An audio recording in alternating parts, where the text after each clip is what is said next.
Good evening, ladies and gentlemen, boys and girls, followers of 18 plus ages. How is everybody doing tonight? Hope everybody is still well. Hope everybody is not frozen. And the likes. I mute it real quick. Thumbs up for me. Nobody's here. Well, I was about to say I'm first, but Cecilia beat me in my own chat, which is funny. Good evening, Cecilia. How's it going? How's your weather? Are you safe and sound? Is it wet and cold? Are you covered in snow?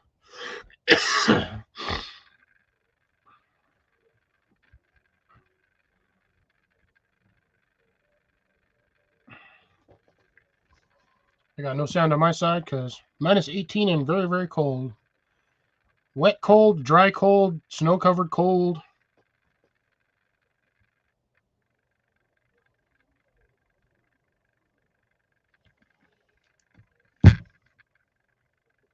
There's Colin, surprisingly, even though he said he wasn't going to be here, but kudos. I don't know where to stick this. That's just going to go over there for now. That can go there. Major freeze. No snow yet? Or just cold and wet? Because I know most of the west side of this country was supposed to get blasted, but there are people that were supposed to be in absolute danger zones that didn't get jack squat. Ah, I gotcha.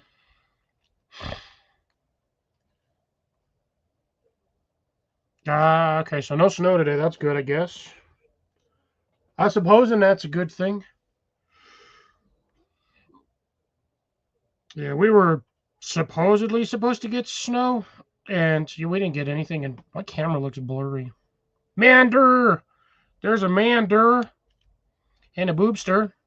Mander and a boobster. Good evening. Day off due to weather or not feeling good still? Just curious.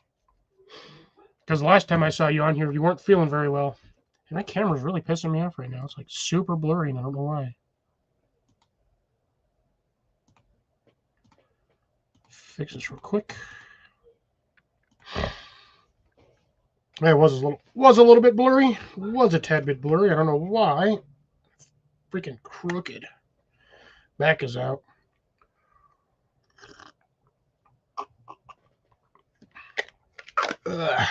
Drinking some water, getting hydrated. To answer the next question, I know Cecilia is going to ask me before the end of the night. I had chicken and steak nachos before I left work.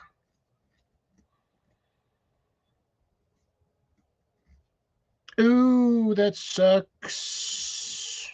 That's a major ear infection.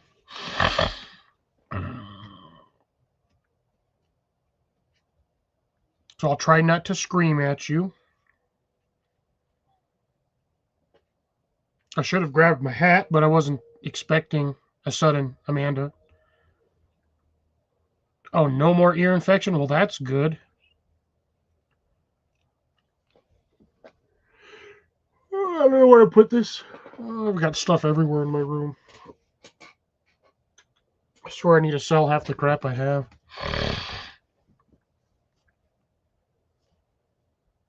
So that's either no more ear infection or no, not ear infection. I don't know. I'm not 100% on that.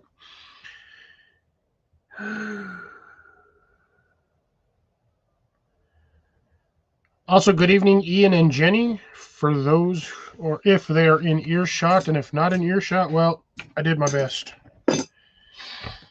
And they'll just have to deal with the rest. That light blinking is driving me nuts. I gotta move that thing. It's gonna stop blinking. Okay, that's way better.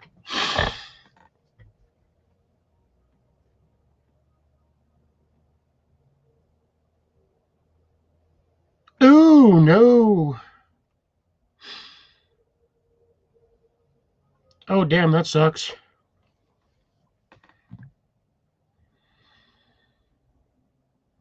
Well, I definitely hope you feel better, Amanda. Because, yeah, I can imagine how bad that is.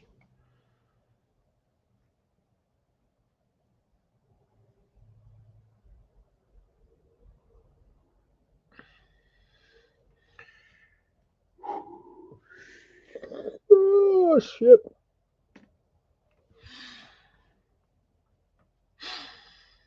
Be well. I send to you good tidings and a lemon. Because why not a lemon? Why not a lemon if lemon shaped?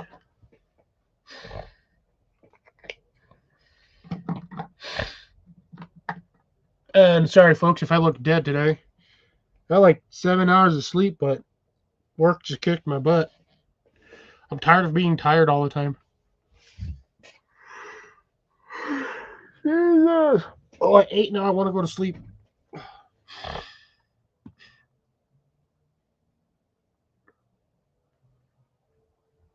I've now come to the conclusion that I hate the term well wishes.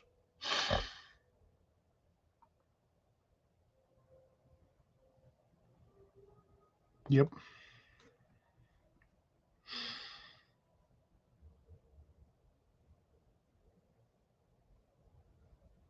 When did you plant the garlic and where did you plant the garlic? Also, what happened to your other tomato plant? Did you give it too much water or not enough water?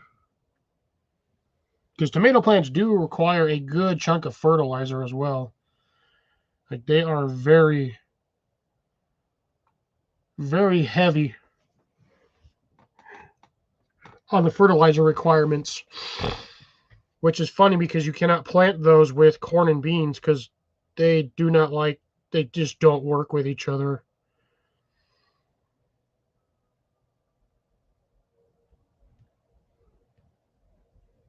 And one of your garlics. I know for your area, you don't have hardneck because your region doesn't get cold enough for hardneck.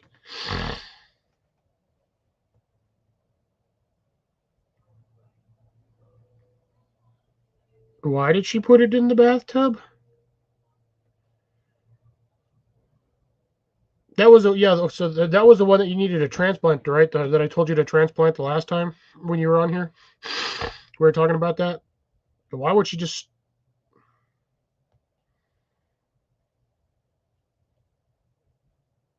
She didn't need to bring the garlic inside. Just leave it outside.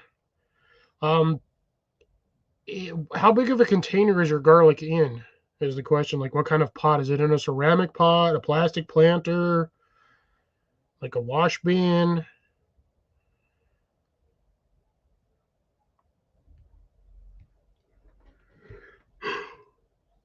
Because I know you have the same, more or less the same growing climate that I do. So what I recommend is going to the store and just buying a bag of mulch. Yeah, I would just buy a bag of mulch and just cover like the top 2-3 inches of the planter with mulch, and your garlic should be fine. Because you really only need to water garlic like once every week or 2 weeks, and but usually every other watering cycle, I recommend just a little bit of or fertilizer, either liquid or solid. That way, when you do water it, it kind of just has a chance to soak in slowly.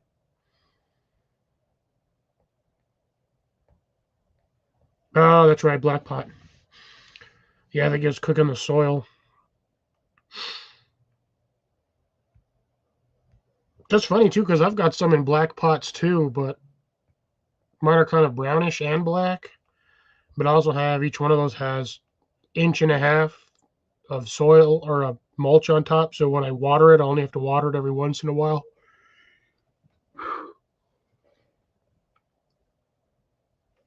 Because the mulch retains a lot of the you lose a lot of water through surface loss due to it being saturated by the sun all the time. So that's why I always put mulch on everything. If I have to make my own mulch, I will. I found a good way to do it. I just need to buy me a weed whacker. Or a whippersnipper.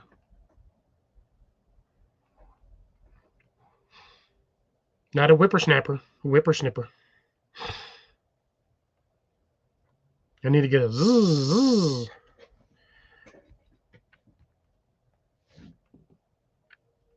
That way I can, because I've got a bunch of hay still from a couple of years ago that I bought from a guy down the street.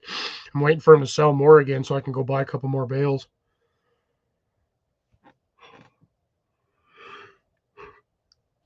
So what I can do with that is basically just stick it in a trash can, hit it with a whippersnipper or weed whacker, and turn it into fine mulch, basically almost fibers. It's like small chopped up fibers. And then what I've been doing is I've actually been mixing that in with my soil.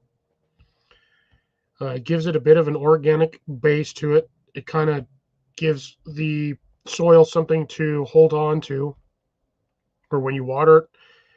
Because they may be dry, but when they sit in the water, they'll absorb it and they'll kind of fatten up, and then they kind of just dry out little by little. So it does keep your soil moist, your moil soist, but also gives the bugs something to eat other than just dirt. So they break down the organics in the soil and kind of help make compost, soil compost for you.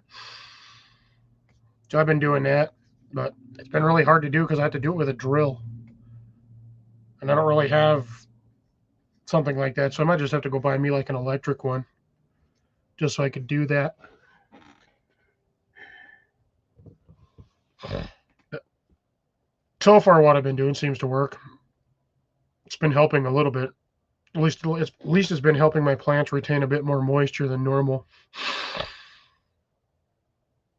I would say it's like adding perlite, but to be honest, perlite doesn't really hold water. It kind of holds it around the outer perimeter, but it doesn't hold it in like a lava rock would. So, I mean, if you want loftier soil, add perlite. But the problem I see with perlite is if you live in a windy area, any of the perlite you have on topsoil, if it's not covered under mulch, will just blow away in the wind. Because that's basically, what is it? What does Jason call it? It's basically heat fired cat litter. I want to say emulsified, but that's the wrong word. It's God damn, I forgot the name of it. But yeah, it's basically like cooked cat litter.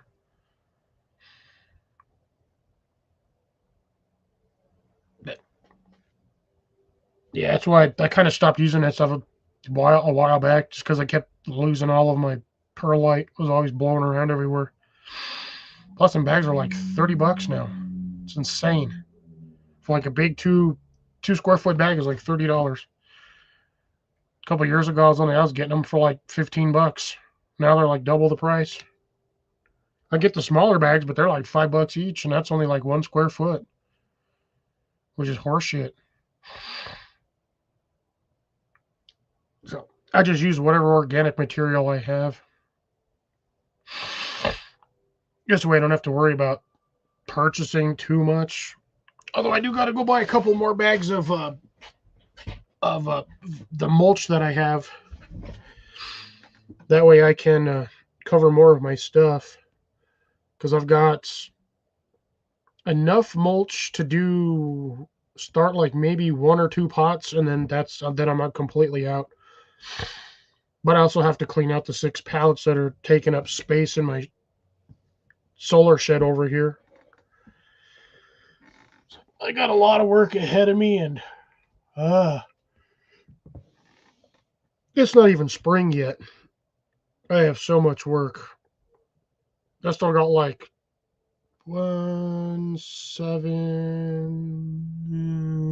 8 or 9 pallets I still have to disassemble. I have a ton of work ahead of me. Hopefully, weather permitting, next week I can get a couple of these pallets taken apart, relatively easy. We shall see. That way I can start getting my space back. Because I really gotta clean in here. Not in here, but outside in my summer shed. My shade shed. Because I have got that thing full of all kinds of stuff. And I want to be able to sit in there and just chill with my plants in the summertime. Oh man, I'm so tired. I might have to start beveraging soon because this is ridiculous.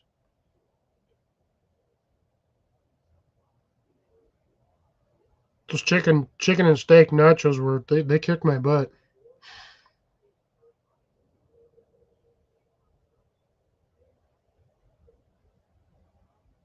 But yeah, so there's all of that. Anybody got any questions that they want to ask? Any gardening stuff real quick? We can go talk about the weather here in a little bit. I don't know where my weather guy's at. He's probably eating dinner, so he'll probably pop on. Either that or he's lost power. You know what? I should actually make sure they're good today. Let's see. And we'll message him directly.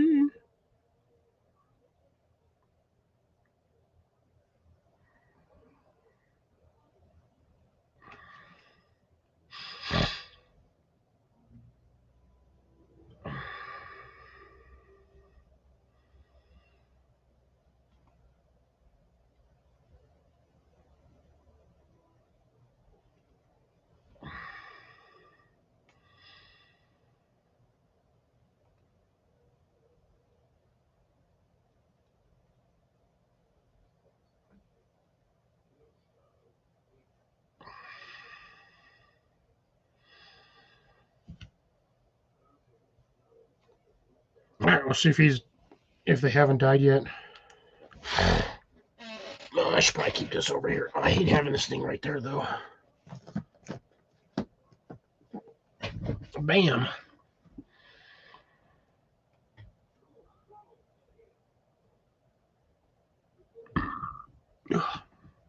We got 5 people in here now. Woohoo! Yay me!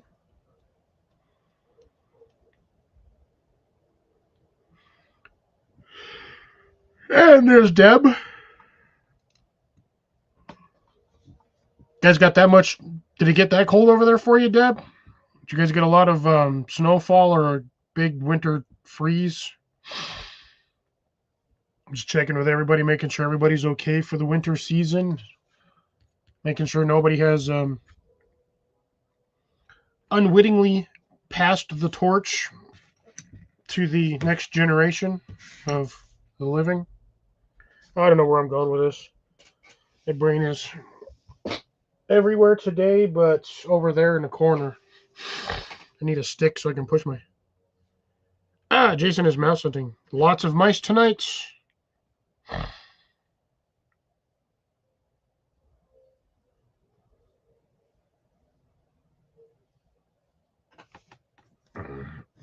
It's funny because I just messaged him too. I was like, make sure you guys are okay over there.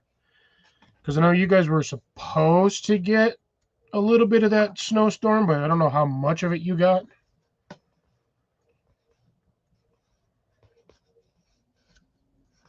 So did you guys have any issues on your end, Molly? Everything's still good over there? Spoon's not long enough. Damn, I need something longer. I need like something that's like 2 feet long, but I don't have anything over here.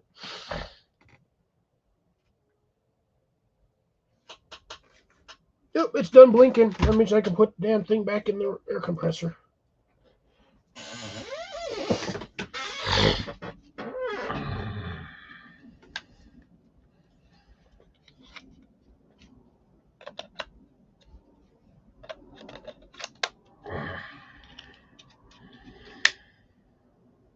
Just randomness. Absolutely love this thing. It is a little Ryobi tire air compressor for like bicycles. It's a little heavy, but it'll fill your bike tire up in 2-3 minutes. Better than sitting there for 15 minutes with a bicycle pump. I'm going to close my door. Even though I probably should have it open just due to the fact that it's cold as hell in here. Oh, apparently I had seeds fall in there. What in the hell is this thing? I know this was one for last month, but... Oh, that's my Ferro Striker with the... with that thing. Now I remember which one that is. Okay, you can go over there. And I just dropped something on my floor. Random melon seed, but I really got to see if these things actually still germinate. Hey, Grace, how's it going? Chicken and steak nachos.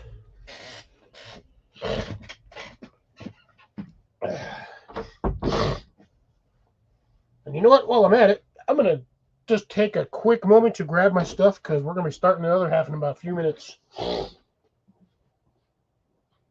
you know? No, I did not know. Did you yes? No. Did you know? Yes. And you yes? No. But did you yes and no? No, I didn't. Yes, no. No, I didn't know yes. I didn't know that yes. Did you know that apparently go is the most complete sentence in the English language? There's also stop. Yes, but go is the shortest complete sentence. That's true. Stop is 2 more letters. You're right. Random, bizarre, intellectual, linguistic conversations with my mom because, you know, why not? I feel like I'm short, but I know I lifted my chair, so I don't know what's going on here. All right, got about 10 more minutes. Making sure I got everything ready for me. I did not buy a new one. I just jacked the one I had from work that I had stashed over there. Because these damn bottles are $30 right now, which is really pissing me off.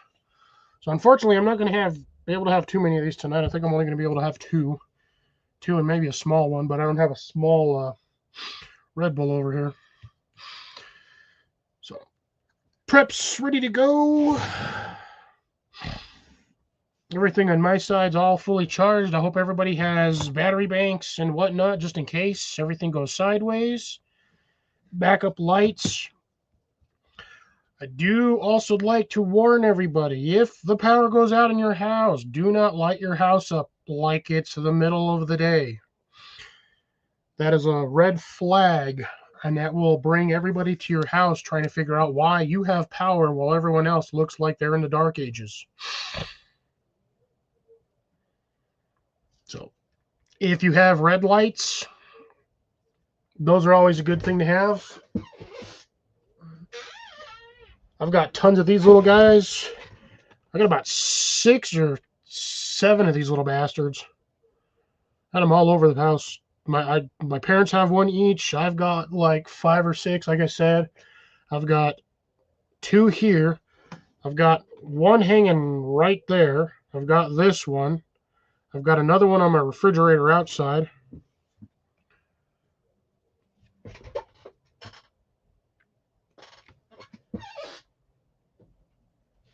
I've also got this monstrosity, which does red light as well. For those of you who may or may not believe me. That is... Oops. Low and red light. Red light district! And this stupid thing is mad bright.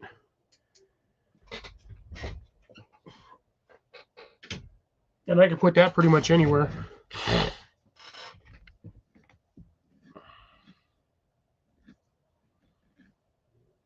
Nice. Right on, Deb.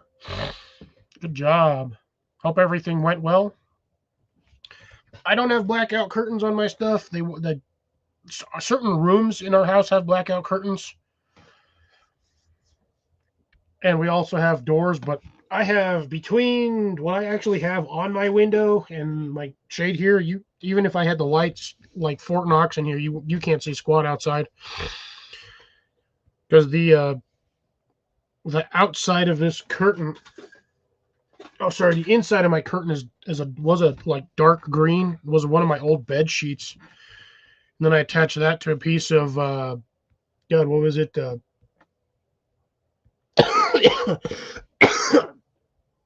Canvas. had a roll of canvas and I sewed it to that. And yeah, it just sits on my window.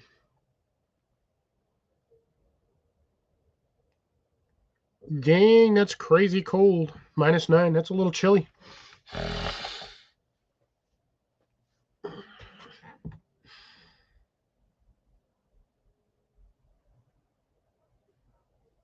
Just a tad bit chilly. Couple more minutes and we will start round 2. It'll pretty much be part of the same of round 1. Just round 1's more open without interruptions of beverage. Get a little bit more out. Yeah, -14. Once you get into the minuses, it doesn't matter what temperature it is until you start getting to like -35, and then after that, that's when it starts getting real cold. How's it going, Ground Fog? Good to see you.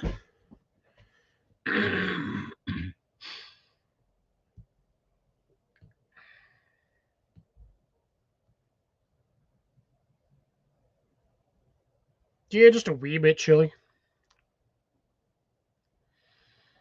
We've got people slowly rolling in. We at 8 right now, which is awesome sauce. I'm good with that.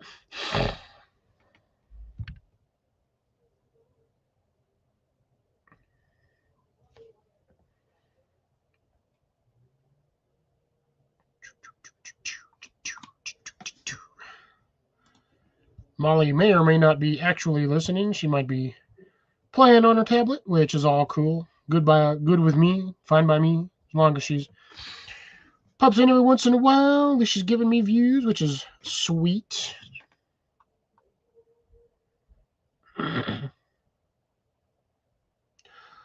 Deb, let's not talk about your back door. Thank you very much.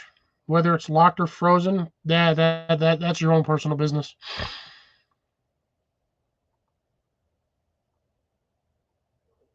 Woohoo! All right, fuzzy butts. The little fuzz butts are doing fantastic. We are on week 2, I believe this is. And she still has 19, so she's only lost the 2 so far. Nice.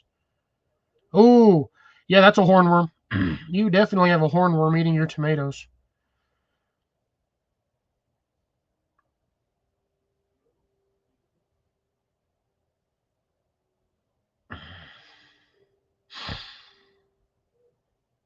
Yeah, just flex the knee every once in a while, Colin. Like you're walking, but not quite. And then just kind of massage it a little bit, and it should help out a little bit. Never Cecilia. It's always in there. Oh, you got the little green ones. So like the little inchworms. Yeah, I would. I hate those things. They're a pain in the butt. They will decimate plants real quick. Uh, best time to the best way to find them is spray your plant with water, like top and bottom. They do not like being wet, so they will go anywhere where they can dry out, and you just grab them off there and throw them in the dirt. There's Mr. Jason.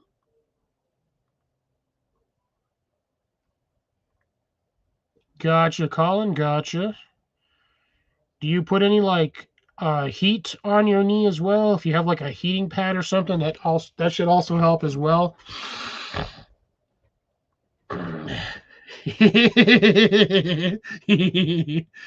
Yeah, love you too, Deb.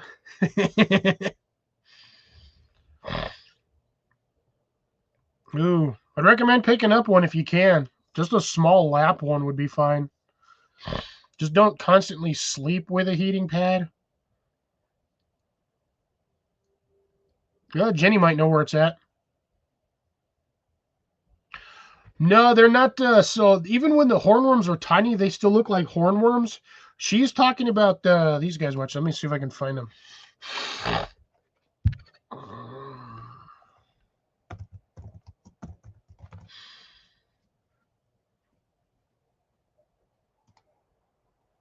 Are you shitting me, dude?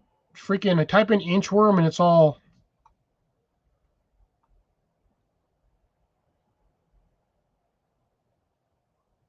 if they're actual inchworms or not, but they basically, yeah, they're like little inchworms.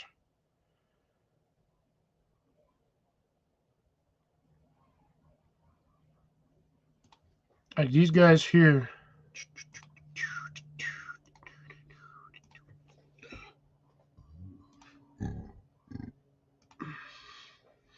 She's talking about these little buggers.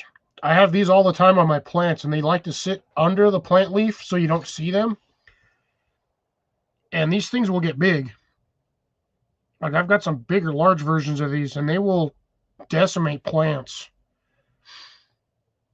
But I think I also have the green caterpillars, which are slightly different. Stop sharing that one.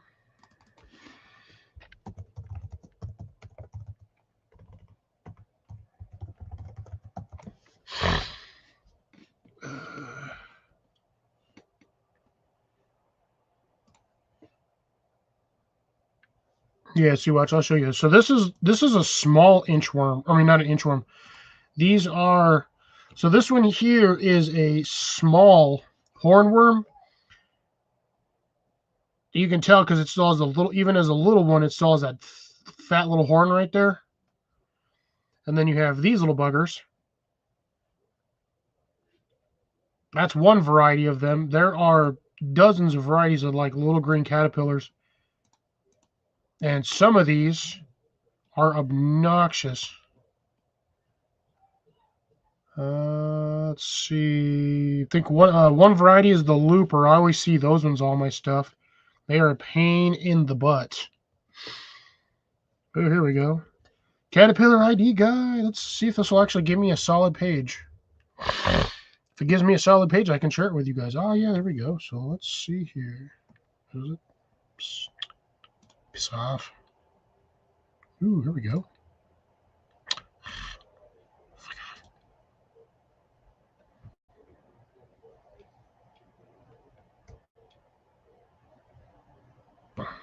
There we go. That's a little blurry. I do apologize, but this is as best I can get. So you've got your tomato hornworm, which these things are annoying. Then you have, oh, that's a copper underwing hornworm. So that's that little one. And a lot of the time, these are the ones you're going to get is the cabbage worms. These little green ones down here, that's what will eat the hell out of your plants. And they're the same color as your plant. It does not matter. They will physically be the exact same color, so you can't see them like just at a glance. You have to physically sit there and like lift every leaf to find it. Oh, damn it. I'm not even sorry about that. I wasn't even sharing that page. My apologies. So this is what you're going to see on a lot of your leafy greens is these it's either the cabbage white or the angel shades. You'll also find the copper underwing, and then most of the time you're going to find is the tomato hornworm.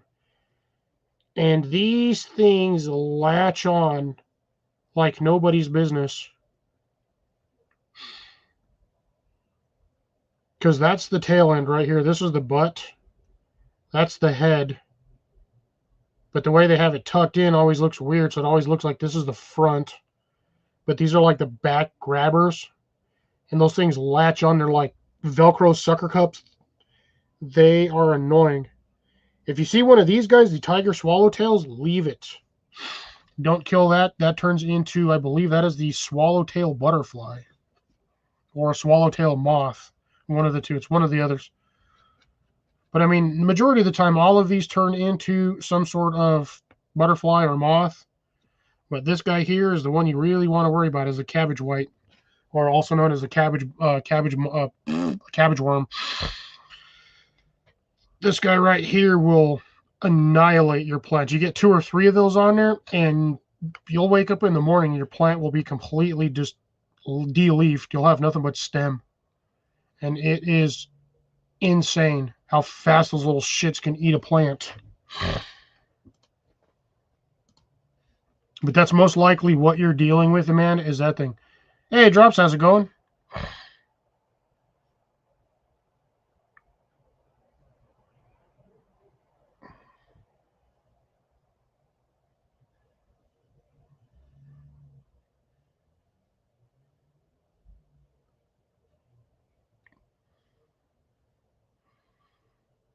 Nice tripe.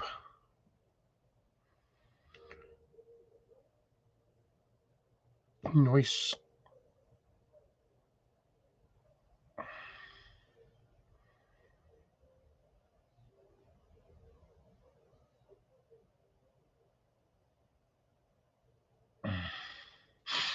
Yeah, easiest way to get rid of them, like I said, is just sit there under the plant and spray it off with a hose. I don't prefer the spray or the jet. I do the flat because the flat spray. Ooh, and I got 12 people in here. Sweet, almost doubled my views from like 10 minutes ago.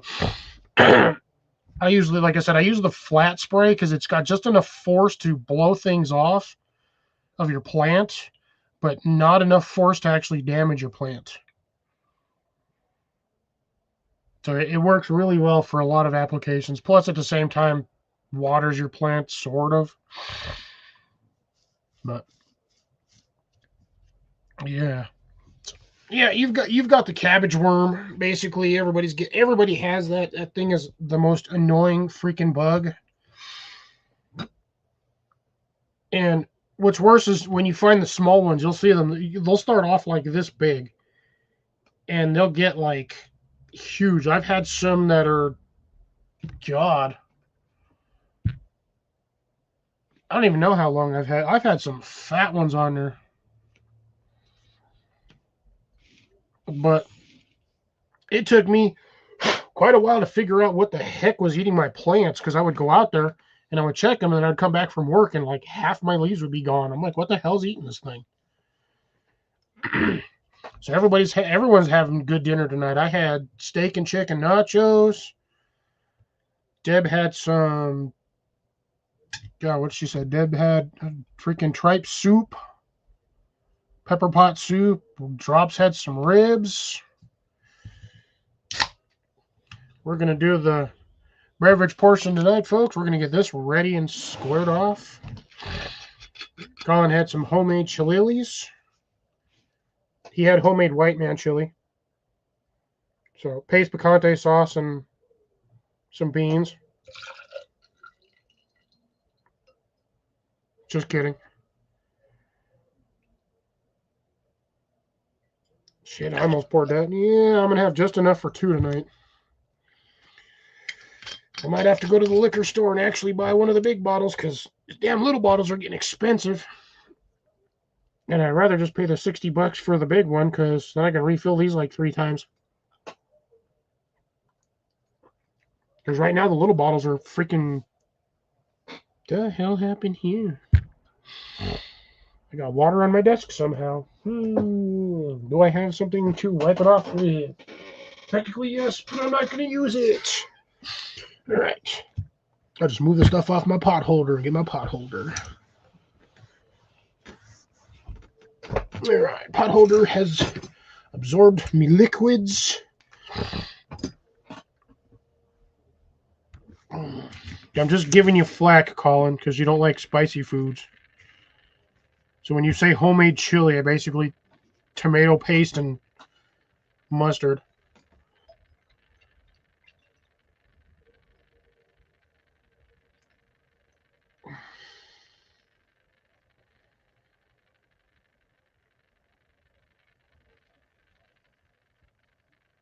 Yeah, I'm good with the store-bought stuff. Too lazy to sit there for like 12 hours trying to cook chili. I don't have the time or the patience for that shit.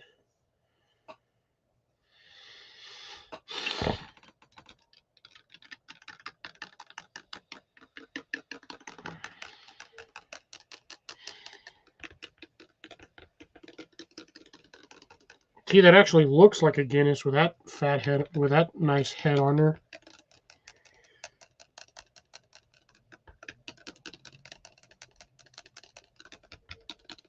Just getting it nice and mixed so I don't have to worry about it later. That's tasty. Not if he's eating freaking one alarm chili.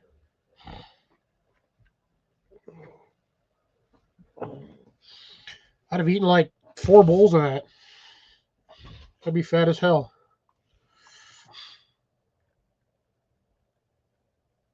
Yeah, it's too much chili for me, in my opinion. Then again, I'm not sitting here eating chili all day long.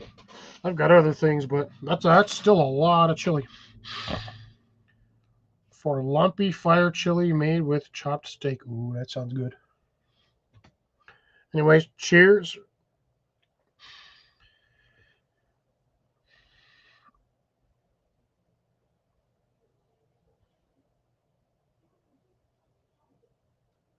Colin might actually catch me. I'm anywhere between 205 to 215 on most good days.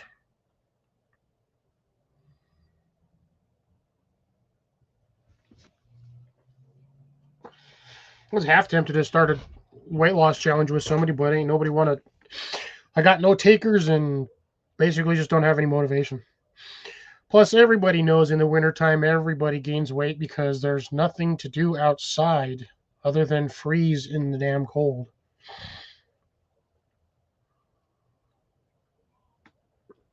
Summertime, it's not that bad because you're always out there. Oh, I was about to be like, that's probably Jason saying that he's not dead.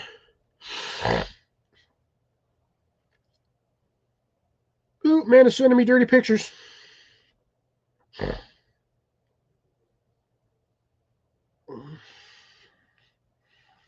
I'm getting it. Man is sending me dirty pics.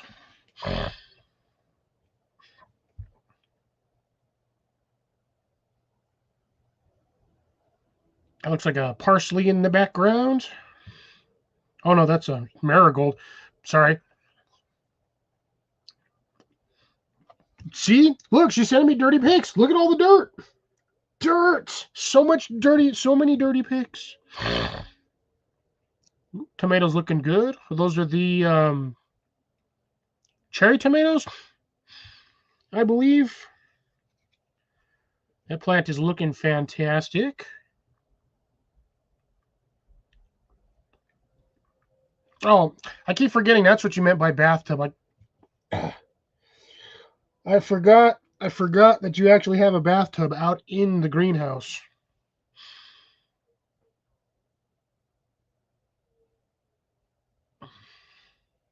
Only I get dirty pics. See, look, bathtub full of dirty pics. Tomatoes looking good. Climbing really nicely. Couple of marigolds in there to keep the which is funny. I hate that everybody's all, oh, if you plant these plants and these plants with these plants, the bugs won't touch your plants. Bullshit. I swear, not one. I have every plant that is supposed to keep bugs away in my yard. And I will have the bugs that they are supposed to repel sitting on the plant. The only thing I never see bugs on are the marigolds, but things like lavender, lilac, those are supposed to repel like mosquitoes and flies. I will literally walk outside, there'll be like freaking 20 flies sitting on my lavender plant. They're supposed to keep away flies and mosquitoes. Same with mint. Mint is supposed to do the same thing. It's supposed to keep away bugs, most variety of bugs, flies, mosquitoes, other things. Again, they'll just sit on the damn plant.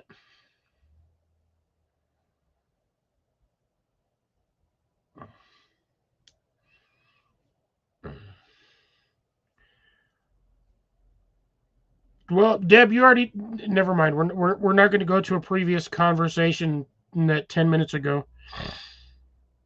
We won't go there. Got some really nice growing pots, though.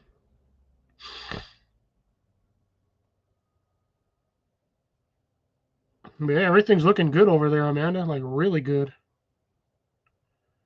That shade house is doing excellent. What I recommend for the tomato plants, because I know those tomato cages only go so high. So here's what I recommend. Take a nail, since you've got those two cross beams right on, since you have these two cross beams up here, these ones going that way, not It's hard to do this on camera with this weird angles. Oh, shit. Sorry. Damn it, what page was that on? There we go. So, the two that are parallel, so you got this broken one, so that one down here, run a couple of nails in there, and then drop some string. So run some string and a stake down to the bottom, and then you can trellis your tomatoes up that without them falling over on the top, because once they get top heavy, they just kind of flop over, and your plant kind of has a mental breakdown.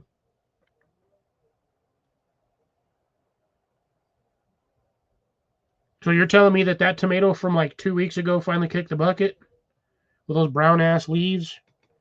Finally bit the dust. Yeah, I almost want to say that looks way too wet. Oh, those are the Tiny Tim tomatoes? Those are the Tiny Tim tomatoes.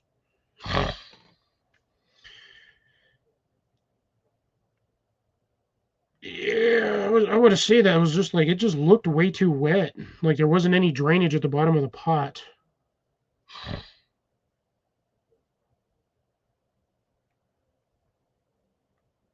Nah, the hell I call BS on that one, Drops, because I grew Roma tomatoes.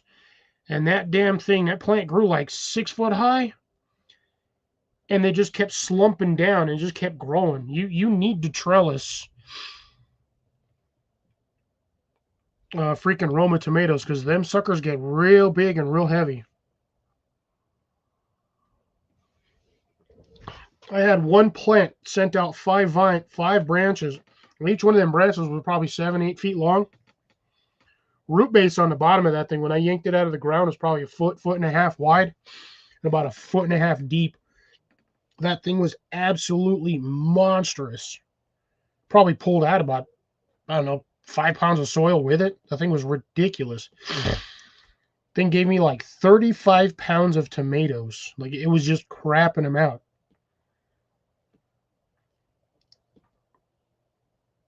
The tomatoes are getting, yeah. So, like I said, just take a nail or two, just nail it into that top beam, run the string down, and just basically what you do is you twist the plant around the string, or a string around the plant, and then you just kind of use like a wooden stake or a tent stake, like the plastic pegged ones, and just shove it in the ground, and it'll hold the tension, and the plant will just climb up that. But I would also recommend next year not growing the tomatoes in the bathtub, because the bathtub looks like it's already 3 feet, 4 feet off the ground. So you're already losing height just from having that in the bathtub. Mind you, the stuff in the bathtub looks like it's doing fantastic. So whatever you and your mom are doing over there, that seems to be working really well. I've never grown Oxheart tomatoes. I've done the Romas, and I was trying to do the Marglobes, but I think I had them in the wrong spot, and then when I moved them, they didn't like it, and they just did not produce after that. I think I got like maybe 3 or 4 Marglobes, and then they just kind of petered out on me. I don't know if it was the soil composition, just didn't have enough fertilizer or organic material in it, whatnot. I had them in a spot. They were in a container. It's not like I pulled them out of the ground and transplanted them. They were in a container, and I moved them like 10 feet one direction, and they just took an absolute not liking to that.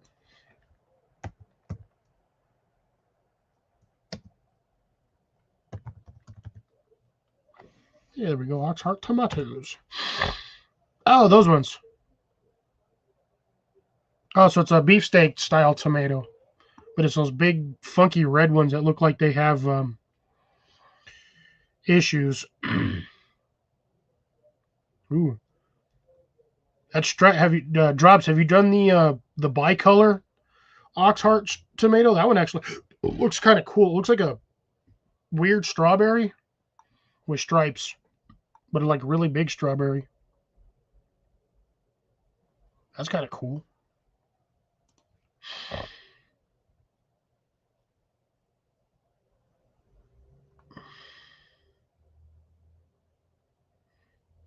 I don't like tomatoes, to be dead honest. I to me, eating a tomato is like eating a juicy seed-filled booger. Like that's just my opinion. I don't like. I'm fine with tomato sauce. I'm fine with tomato ketchup. I'm fine with all of that. But it's just I eating a raw tomato is just absolutely disgusting to me.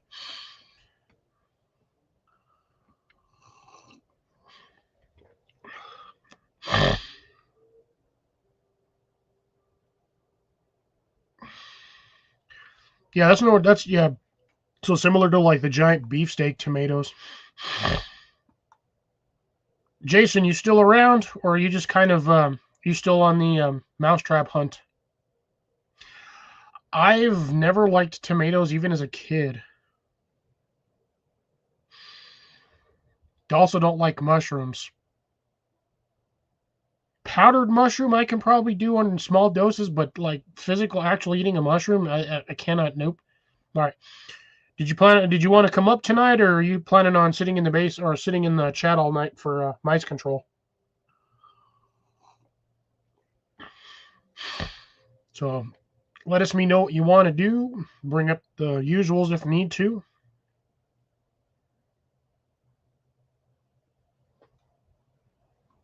Can do garden pest control again, because that's always seems to pop up no matter what season.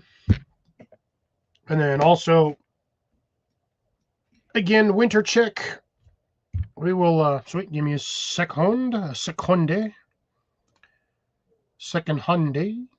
Throw it in here because it's easier to remove once it's up here. I have not even started any pre-starts for spring because I ain't got any sunlight and my room is too damn cold. Usually wake up and it's about 50 degrees, 51 in my room, so the room stays on the cold side, and there's no point in using a heating pad because I'm just wasting heat and trying to Right. keep it warm. Good evening, everyone. How's everybody doing today? Greetings, sir. No, scope is off. The what is off? The scope is off. Ah, you took it off? Greetings, No, it's Colon. off. Oh, need to Yeah. recite it? Yeah, I was testing the new McCavity M2 long using 25 caliber hybrids. Look who decided to come in here. Hi, Mandy. Hi. Hey, Mandy. Long time no hear. Yeah. You I'm guys sorry. aren't wearing your hats. She didn't give me a chance to wear it. Like, she popped in, and I was sitting here like 5 minutes into this, and she popped in. I was like, well, shit. Yeah, too late. Too late. She got it. Oh, mine. And Jason's, because even Jason didn't even grab his quick enough. He was like, Nope. whoop. We lost the souls. Yeah, I'm just waiting for the ice to start forming and falling. We got like a little bit of snow today in the state, everywhere around where I was at. So at work, didn't get no snow. Got a lot of rain. Down here where I'm at, nothing. Just got rain. We got spitting snow this morning. Then it stopped. Still got freakingly cold, though. Yeah, like my feet are cold right now, but which is weird because it's 63 in here. I normally feel warm. But that's also probably because I actually had some food in my system before I started this live. Yeah. What you have? I'm not repeating a third time what I had for food. I was in the other room getting my coffee. Nah, Why? we just had some soft tacos. You were in the other room twice when I answered this question? Yep.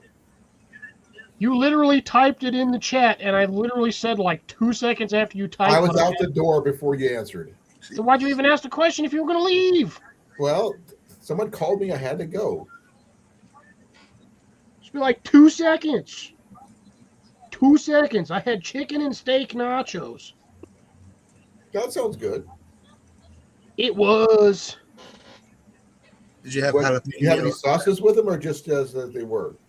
I just chicken and steak nachos with cream and cheese sauce. That's what I was wondering, yeah. Not standard nacho sauce. It was white cheddar sauce. Oh, even better. Yep.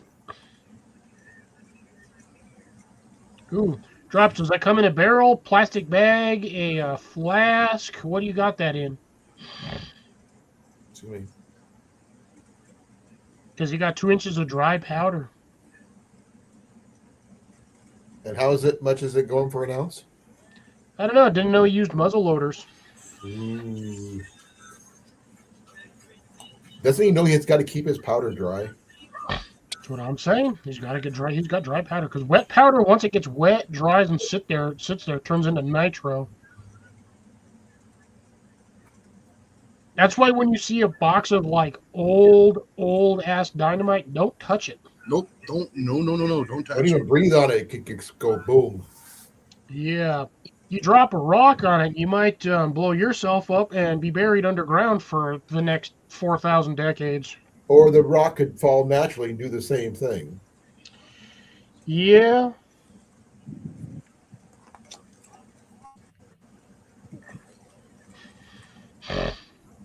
It's trying to be funny. I'm getting everybody on stuff like sarcastic. I got Deb earlier, now I'm getting drops. Who else is going to get me with the stuff that I can easily turn sideways on random thoughts? Oh yes. My brain is everywhere tonight. I said that to Mandy too, but she didn't get it. Which one? What? But the tomatoes. Probably not. My brain's not working at the moment. Now she gets it.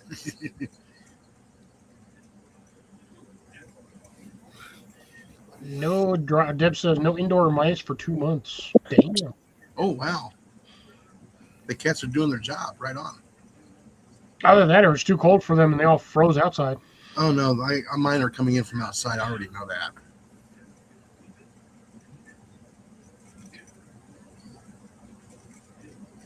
And Deb's got 4 cats and the mice still fun. Well, that's because cats aren't 24/7. They're only active when they're warm. They're like lizards. Well, like I said, she doesn't let the cats down in the basement either. You probably should. That's where most of them are going to sit. Mac's everywhere in the house. Probably still Booster wondering. wouldn't know what to do if he caught a mouse. Hasn't Booster done that before? He just tried to lick it and smell it. Because I know he's tried to get the lizards before. Oh, yeah. Yep. Lizards are a different story. Yeah, but you guys got cool lizards over there. The U.S. have like sad lizards. We have the standard We have skinny cool green lizards one. too. Huh? These have cool lizards too. We got the horny toad. We have some salamanders here every now and then. The geckos, Geckos. the bearded lizards. Yeah, but those things are creepy. Like, you don't see them all that often unless you're in, like, basically where I live or, like, Utah, Nevada, and Arizona. And No, Southern California. We got them here, the little green ones with the yellow bellies. That's got that orange dewlap. Yeah, I've got the... You should have the standard whiptail lizards because them damn things are everywhere. Oh yeah. Also known as basically your standard garden lizard. But I keep seeing over the last few years, I've been finding these weird, fat, brown ones. That means they're eating a lot of bugs, maybe. We see you got the chuckwallas there in the southwest and the Gila monster. You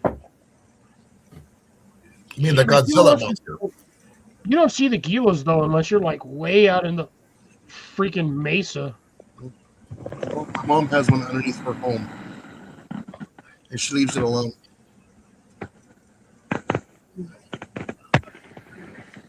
No, bearded I'd leave lizard. it alone, to be honest. Don't you get like the cute little geckos? Oh yeah, the little Mediterranean geckos, yeah. Isn't they cute? Horny toad's not really poisonous. It's just not user friendly. They got stalagmites. Yeah, they're pointy. No, it's always one of those. That's another thing. It's like, oh, if you play with toads, you're going to get warts. Bro, I used to play with frogs all the time. Never once got freaking warts. I think what it was parents just didn't want kids playing with frogs. So they're like, if you touch this, you're going to have warts all over your hands. Well, that's to keep the kids from touching them. That's exactly what it was. Yeah, you don't want to be touching a cane toad either. Well, No. you might sit there for a while trying to figure out why the floor is spinning in circles the opposite direction upside down. Yeah. Yeah, but some people just sit there and lick them, though, on purpose. Yes, I know. And whatever you do not stare at the hypnotoad. Yeah. Never stare at the hypnotoad. If you know, you know. If you don't know, me and Jason ain't explaining it. Colin. He's out. Yep. His ass passed the hell out. No, night, Colin. Yeah, good Boy, night. if Sorry, you're tired, just- go to sleep. I had a lot of chili today, and I was a little full. Yeah, you nodded off there. We assumed you had completely. No, I've been passed. listening, but I just Uh-huh. I wasn't snoring, so I didn't. There's that. We were waiting for it, though. He was I inspecting. do have my coffee here. eyelids. I'm gonna have to finish that. Chug it. Maybe you'll I wake up. can't chug it. I just made it. Yeah, I used to catch lizards down. I found the fastest way to catch lizards is to spray the bastards with a garden hose. Yep. About a good solid 30 seconds of spraying them with a garden hose, and they just stop moving entirely. In other words, you drown them. No, you don't drown them. No, you don't drown lizards. It's just they're warm-blooded, so you hit them with that cold hose water, and they just stop. Yeah, it's almost like a thermal shock. And you can just pick them up, grab them, put them wherever you want them, and just what I'll do is I'll grab them and then I'll just set them on top of like the posts around my property, and I'll just let them bask in the sun. And then after like 2-3 minutes, they start moving around again. We don't get a lot of lizards like that here in the summertime. We usually end up getting tree frogs. Don't lick those. No, don't lick the frogs. No. Some of them are Like I psychedelic, said, some are not. if you lick them, you may or may not be trying to sit there for 45 minutes trying to figure out why the floor is spinning backwards upside down. And Yeah. And screaming your head off. Like it's the equivalent, I would say, of a bad mushroom trip. But no. still not good for you.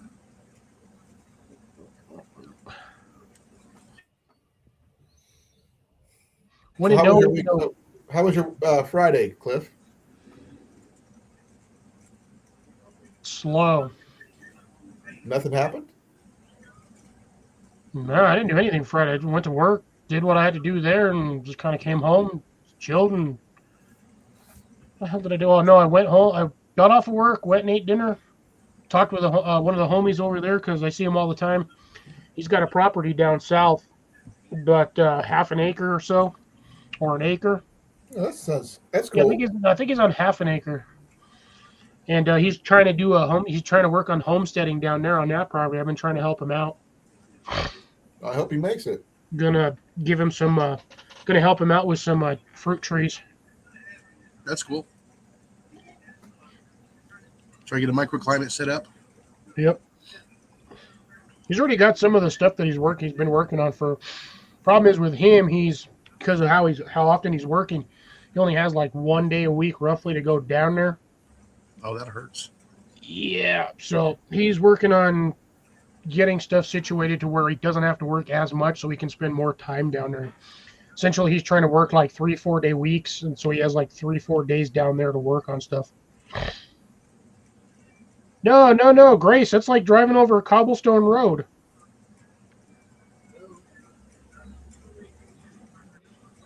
But they are not Texas speed bumps. Yeah, it's like playing Mario Kart. Yeah, avoid the turtles. Yeah. Turtles will make you spin out. Yeah, watch out for the red ones. I've seen where they had to clean up like a frog stampede here once. They happen every once in a while. Thousands of frogs crossing the highway.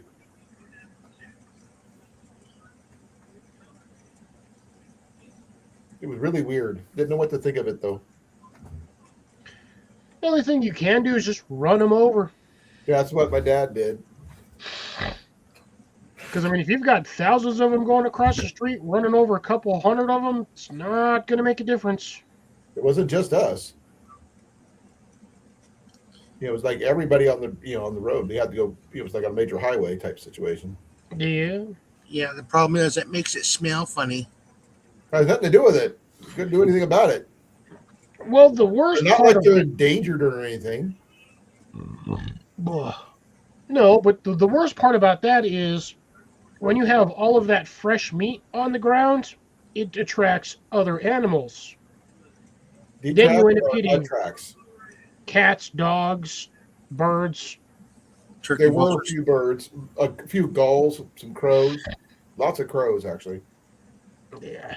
Crows are smart. Unlike most birds, crows will get out of the way long before you even get close enough to hit them.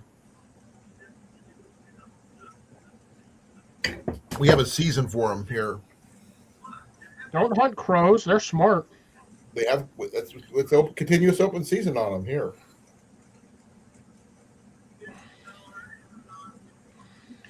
Yeah, I don't mess with crows because crows will remember faces, and Yes. they will teach generations after they have gone to hate the hell out of you. Essentially, if you piss off one crow, you pissed off 50 crows. But if There you you be go. nice to crows, they will bring you stuff. They'll Yes, bring you but money if you teach them how to do that. that's why every state, and I shit you not, it is a law in every state that it is illegal to own a pet crow. That's why you don't Well- own them. You just help. Oh, it's back. Oh. I wasn't expecting it to come back. You got the other one set up and ready to go for it? No, I need to put air in it. Ooh, I'll sit there and slowly pump air into it while you're sitting, or you got to use the air compressor. I use the air compressor. And it's noisy. Can you use the other one without the scope on it and just dry side it or iron side it? Nah, I'll get it later. I really want to get it with that new 25 caliber. Do you mean you want to repaint Show 'em the who's back boss, of the truck Jason. with a 25? What was that, Mandy? Show them who's boss. Yeah. Oh, with that particular round that he's looking to penetrate with, yeah, Yeah, we're gonna see how that works. the pelt is not good. No, the pelt is not good. The pelt is not good. It's not going to buff out then, eh? No. Oh no.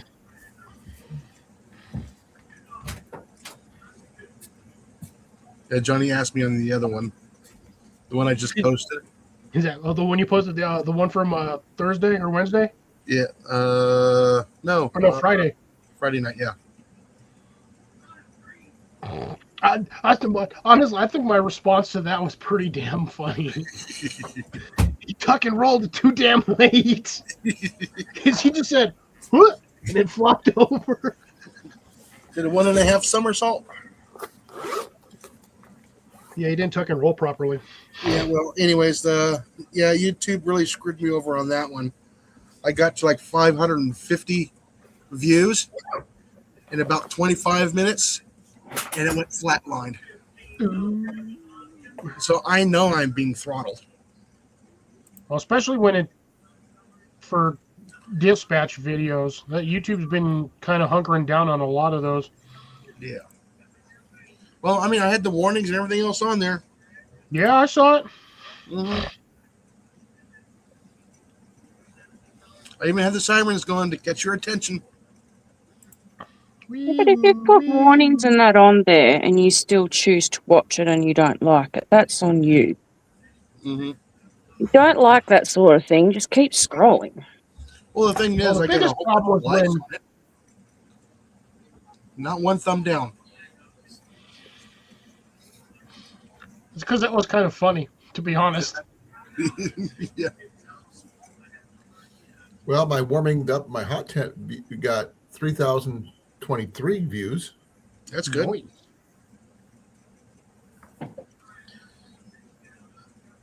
Yeah, I have. I am so damn, man. My views just dropped. I went to 12. I went from 5 to 8, and then I went from 8 to 12, and now I'm back down to 5. Damn. Winter weather watch. Talking about gardening. Oh, dude, it's this whole generation of 2000s kids are all a bunch of freaking snowflakes. I haven't posted on YouTube in years.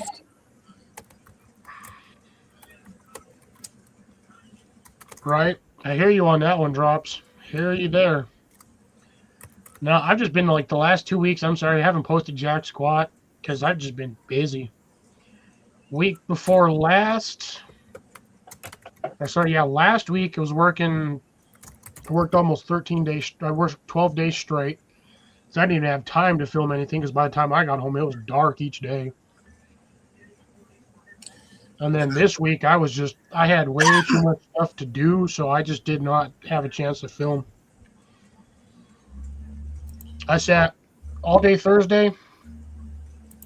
I was disassembling boards and taking apart pallets and cutting everything into 15-inch sections. So I have a 3x3x3 pile of just random cut 15-inch pieces of wood.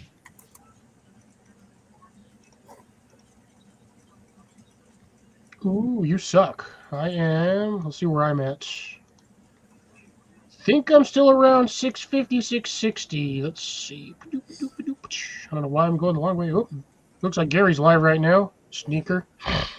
Almost at 660. I'm at 656 right now. Which is nice because I was at 650 just a couple of days ago. But I'd be up there closer, but I haven't posted anything in like almost 18 days. I'm at 1109.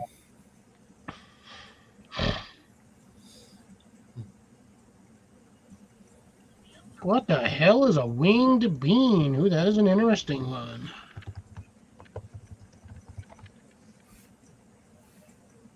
What the hell? Why does that look like a caterpillar? A mustache? No, winged beans. They look like caterpillars. Ah, It's an heirloom Asian garden bean.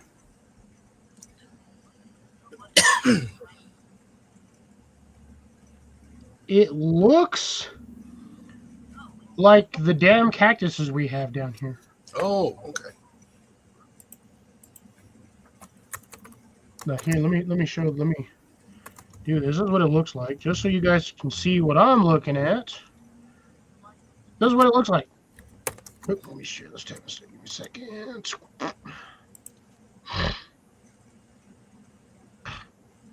Stupid. Get off my screen. Oh, I hate when it does. There we go. Oh, you bastard. There we go. Ah. Heard. So, apparently that's what it looks like. But the cross section looks like. Oh, here we go. Let's see. Oh, okay. It looks like, what is it called? Those, almost like a Christmas cactus type thing. Yeah, similar. No, Christmas cactuses are flat. This one looks like those weird spiky cactuses that'll sit there dormant for like 30 years. Then you add water and they come back to life.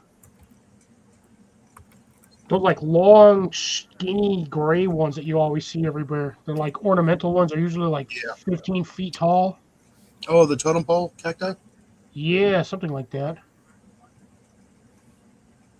They always look like they're full of holes. But yeah, that's kind of what that looks like. That is an interesting bean.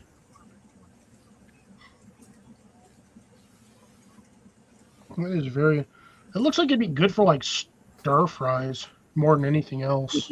It does.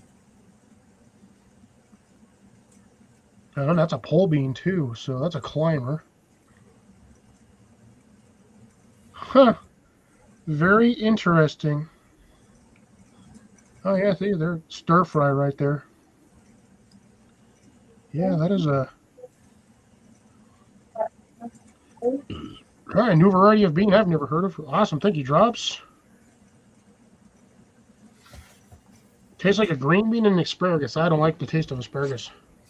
Yeah, I like asparagus, especially with a little bit of bacon flavor. Yeah, at least you still got subs from that video, though, Jason. That's pretty. That's a good. That's a plus. Like I said, I got that many subs off that one video that only. Right now, I have 599 views on it. Change the title.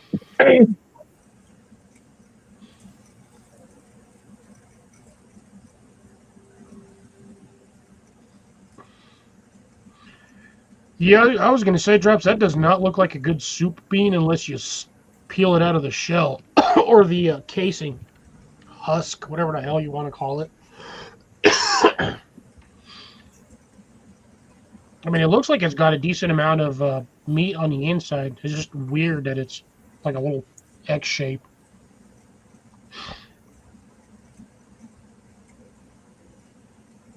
Speaking of beans, my black turtle bush beans, I think those are what I have in there, are actually still doing pretty good in the greenhouse.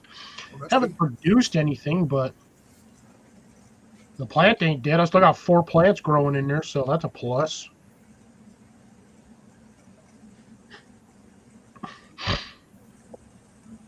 Oh, and my rosemary experiment is doing fantastic. I cannot wait to get that thing planted. That's awesome. Well, it's kind of planted now, but not.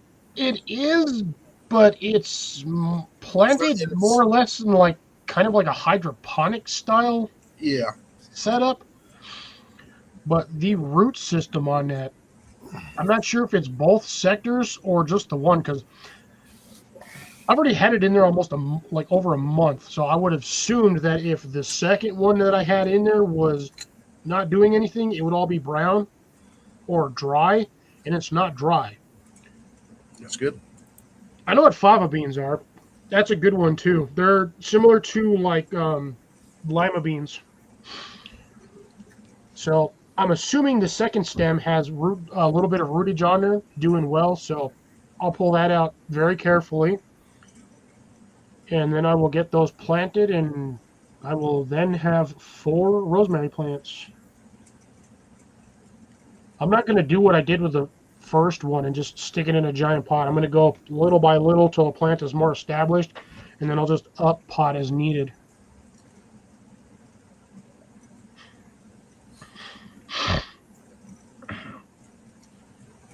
Maybe she gets a little bit of burlaps. Burlap it. Burlap sacks? Yeah, and just see what you can do with that one. I have a burlap sack actually sitting at the bottom of my hamper. It's been sitting there for like 10 years. Problem is, there's not a lot of places around here that just give burlap sacks. You have to buy things that are in the burlap sack, but not a lot of places sell stuff in burlap sacks. No, you can actually buy sheets of it. I could probably go to a couple of coffee places and be like, "You guys got any like burlap sacks from the old beans?" Because that's usually what they ship beans in. Is they usually ship coffee beans in burlap sacks. No, like the landscape supply stores. You can get them there. I don't really have any landscape supply stores. I have just sprinklers. Yeah, that'll work. Yeah, but those guys, they're weird. They sell sprinkler stuff and wood. Is there a Horizon there or a what's the other one? Orbits? I think it's Orbits. I thought that was a gum.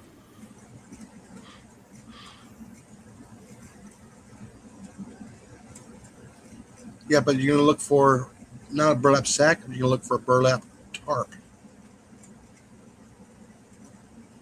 I think I can actually. I think Home Depot and Lowe's sells that over in the carpet section.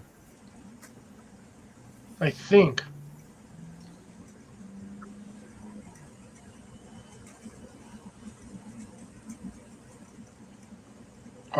Don't grow cabbage personally there, Drops, because I have no like use for it. Usually if you're growing cabbage, it's because you're making coleslaw. I like eating cabbage by itself. Raw. I mean, if you want your greens, yeah, it's not bad. It's just eating a really thick, dense head of lettuce, essentially. Coleslaw is okay. That's about it.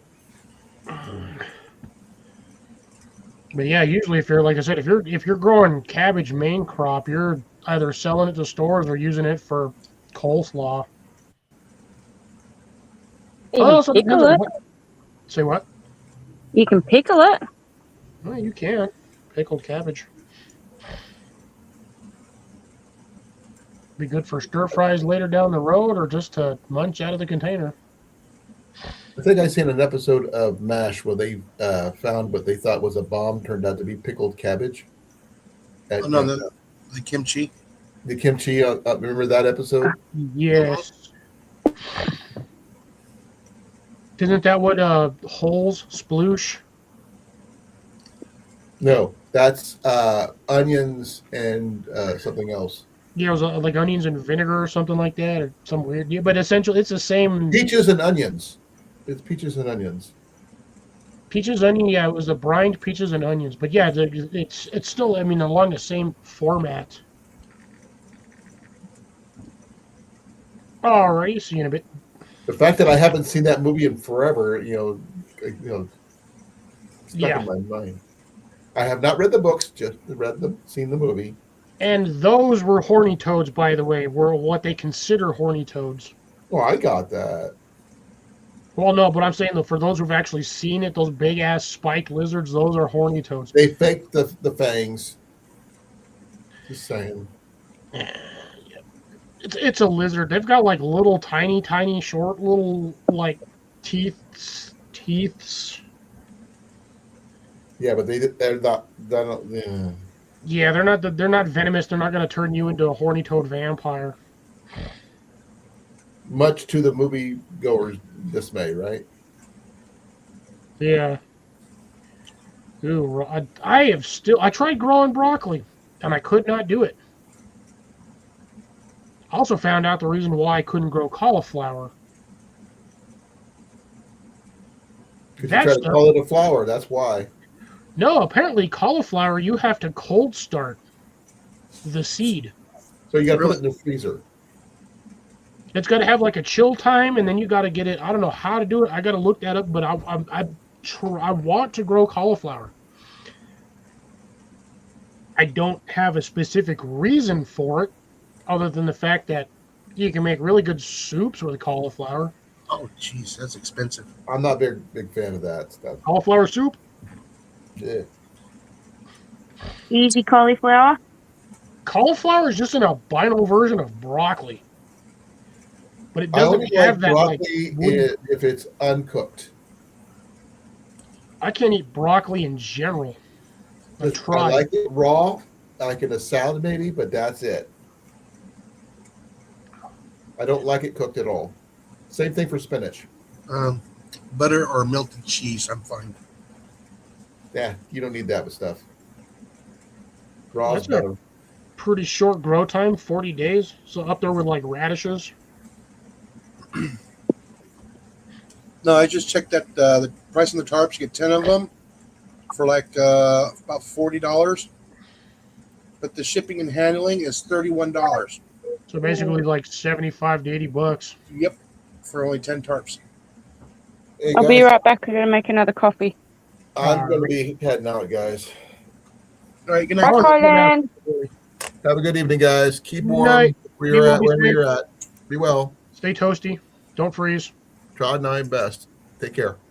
And that was at AM Leonard. That's where I saw that at. Yeah, I've got a lot of coffee places around here. I can just check with them to see if they get any burlap sacks and see what they do with them. Because, I mean, they'll hold water, essentially. Yeah. Because The whole little bit of plant fibrous material. material.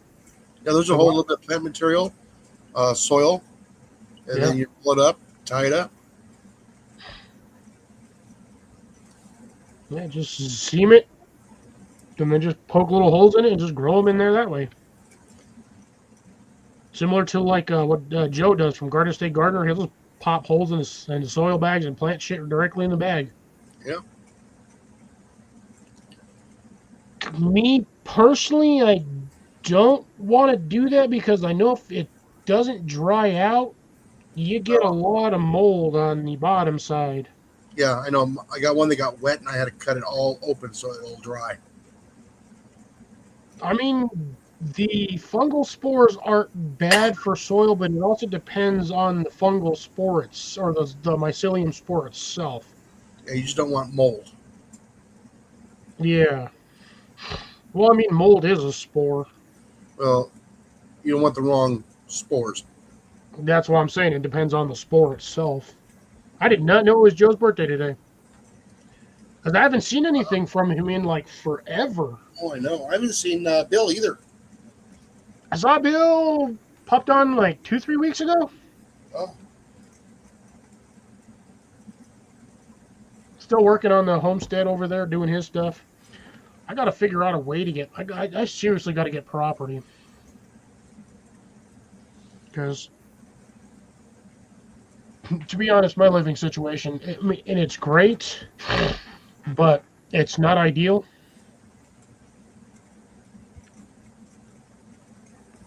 oh, she got a Facebook notification. I don't look like I'm that old, but trust me, I'm old enough. I should have my own property, own land, everything else by now, but the cost of living nowadays is too freaking astronomically impossible. Yeah. Unless you're making $25, $35 an hour, it's damn near impossible for a single income to own anything.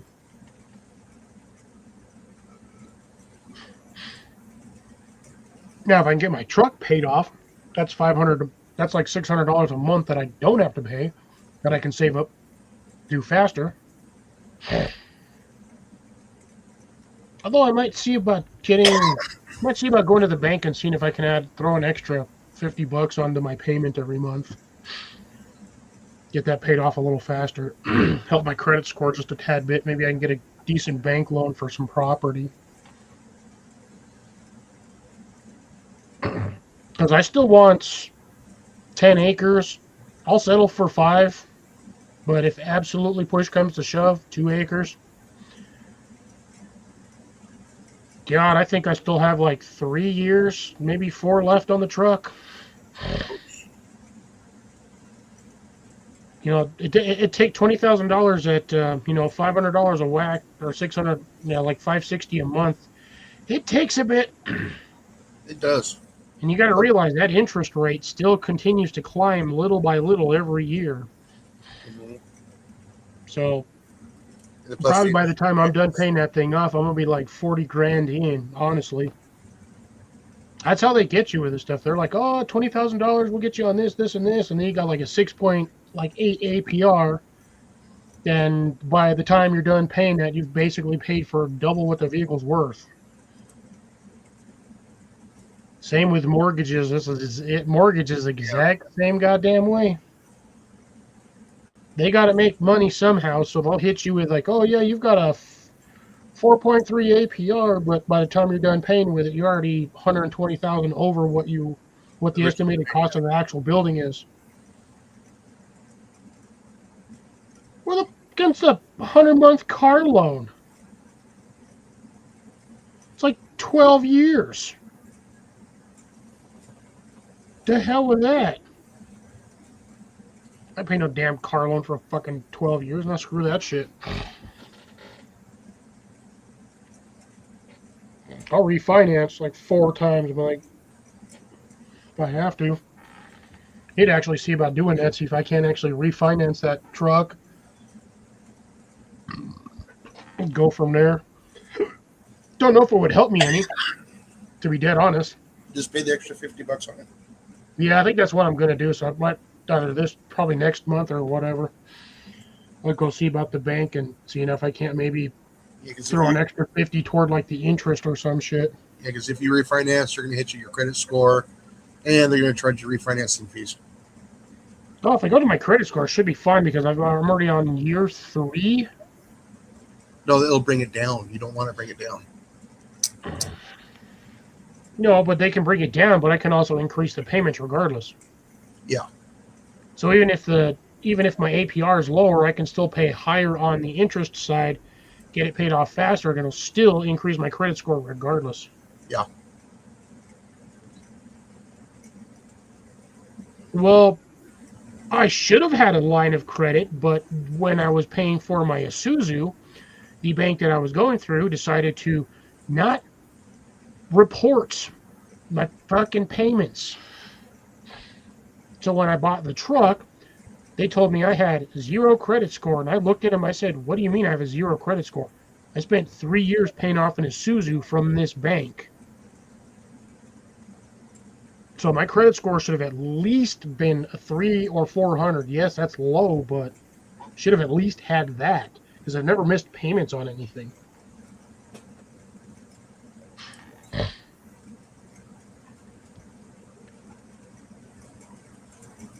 So, I don't know. I'll figure it out, see what I got to do. Hopefully I can get that paid off. Once I get that paid off, I can get everything squared away and hopefully start saving the $500 a month, because that's like a third of my pay. My pay that I make every month goes through my freaking car and insurance. Oh, yeah. Man, I'm still at 34 degrees. It has not budged in 3 hours. Yeah, I think mine's still sitting at 43 or 38, something like that. I don't know where I'm at. I am sitting at, still sitting at 34. Ooh, Amanda sent me more photos. Ooh, excuse me. Oh, yeah. Okay, that's sorry. I didn't see that one, Amanda. My bad. Yeah, loopers. Yeah, so, yeah, you got the looper caterpillar or the cabbage whites.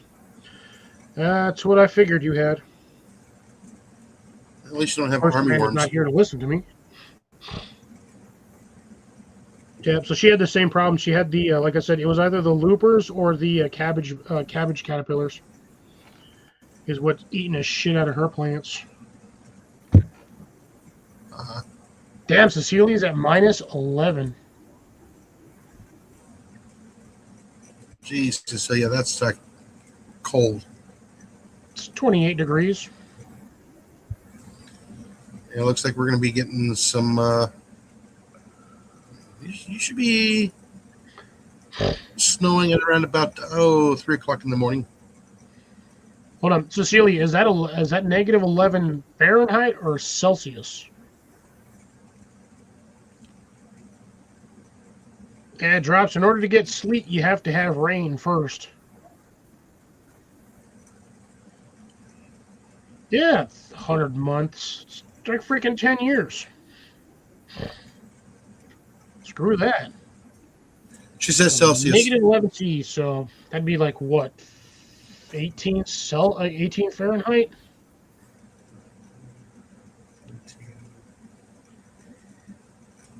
Oh, look. It's like 10 degrees. Amanda came back. I is back. That's a man. Duh. Yes, it's like 10 degrees. Dog.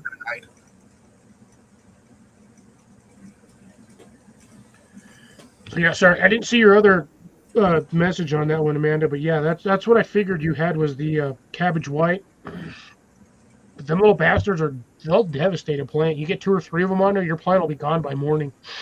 Little chewers. They'll eat like 3 times their body weight in one go.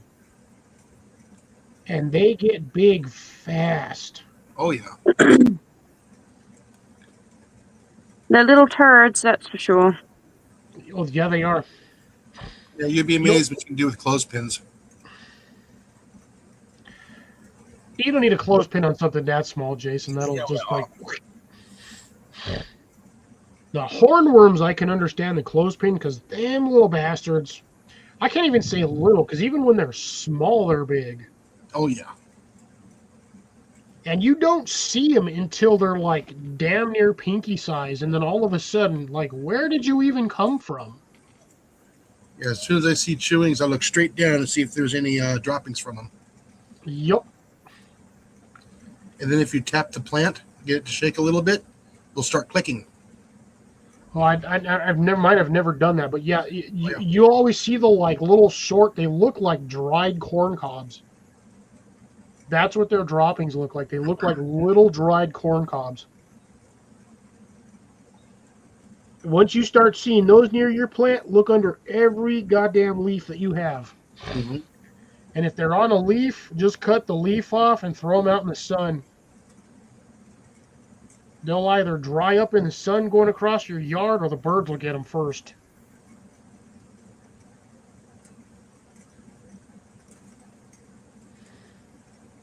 Yeah, 8.5 years for a car loan. That's some horse shit. Yeah, that's a little bit much.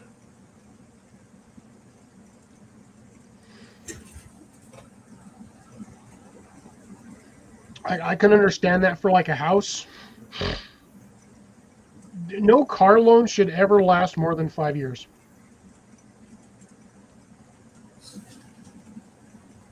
Because once you get to that point, you should have enough into the payments to where you can just drop the rest of the payment and finish that thing off in one shot.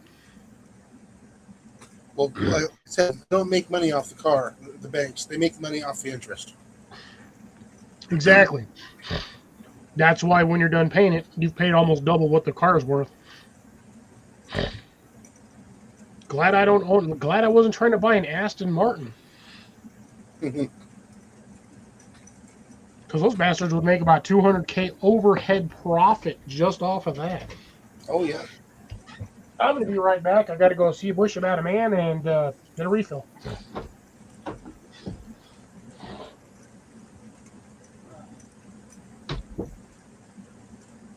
Amanda, Yeah.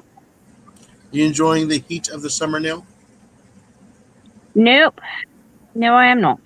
Ah, But it's a cooler day today, and it's been raining on and off, but it's now starting to go muggy, and I'm pretty sure I had some thunder. I can quick look.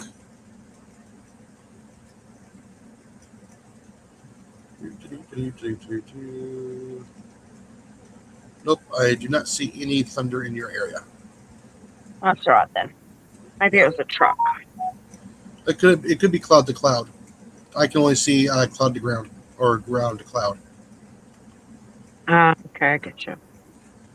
The booster's been acting a little weird as well, which makes me think that there's something in the air.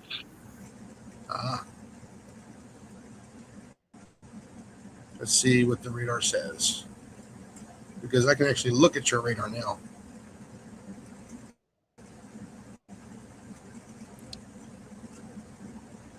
We had rain overnight, Eh, and we had some rain this morning.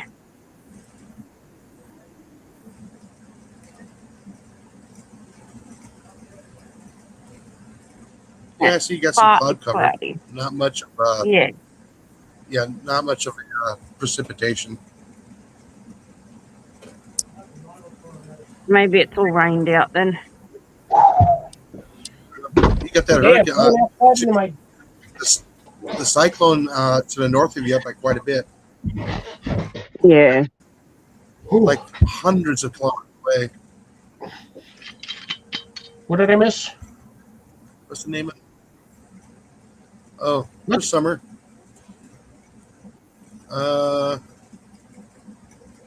Crap, this is going to be a light one. What you got? Oh, Yeah, might as well just pour the last 4 drops in there.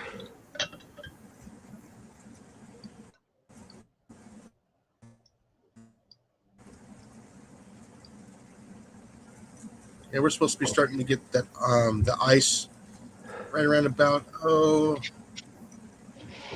midnight, 1 o'clock in the morning. Yeah, well, supposedly when we're about to get cold, it's supposed to be tonight. It's supposed to drop down to like 22, but I mean, in all honesty, considering I lived in Denver, 22 is still relatively warm. Mind you, I can't be outside in 22 very long anymore because I'm not used to the cold weather anymore. But I can still be out there for a couple of hours with sweatshirt on and whatnot.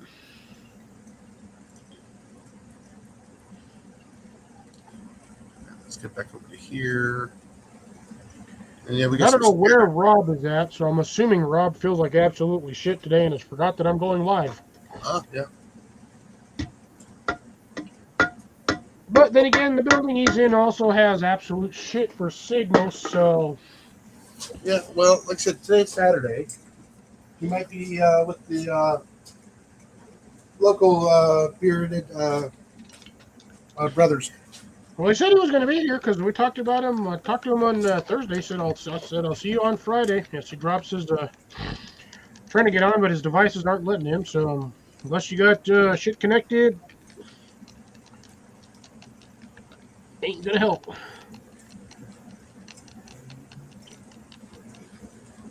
Don't know where the rest of the crew's at either. Yeah.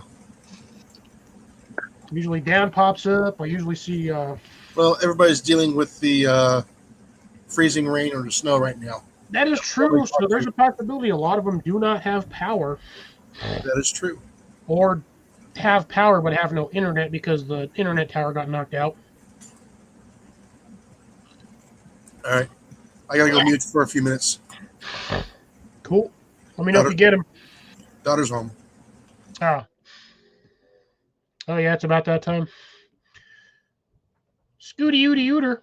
I'm gonna say he may be muted, but he can still hear me. Scooty Ooty Ooter. Then you got Booby Booby Booster. Boobster. Boobster. Although he probably can't hear me because I bet you $1 to donut you have your headphones on. No, I'm not allowed to wear headphones because of my ear. Yeah, but you can still wear a headphone on the other ear. Yeah, but it sounds funny because I still can't hear out of my right ear very well.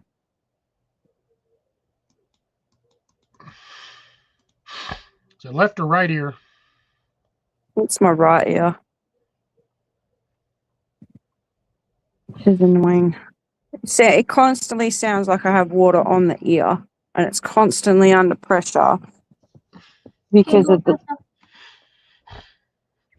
Yeah, that sucks. Do you have a date scheduled for possible surgery or? No, I've got to wait to hear from them, and then I got to go up to Perth because I was originally at the Bunbury Hospital, which is about 20 minutes away, and then that night they're like, "Oh, we're going to transfer you up to Perth." So it's Ain't like Perth 3 like hours 6 away. hours from your house? Hey, I was like, isn't Perth like 6 hours away? yeah, 3. So I was there for, I think, 4 days because they were worried about an infection on the brain for what the CT scan showed. But when they done the MRI with a contrast dye, that's when they found out that it's not an infection, that it's a defect. It's just presenting as an infection in the bones in my ear. That sucks. And because the stack that surrounds your brain is pushing into the defect, and I have a small tear which is leaking brain fluid, it's where all my pain and everything else is coming from. That sucks. Yep. So I haven't been at work for a month. I don't know when I'll be able to go back. I'm running out of funds. And I'm over feeling like crap all the time.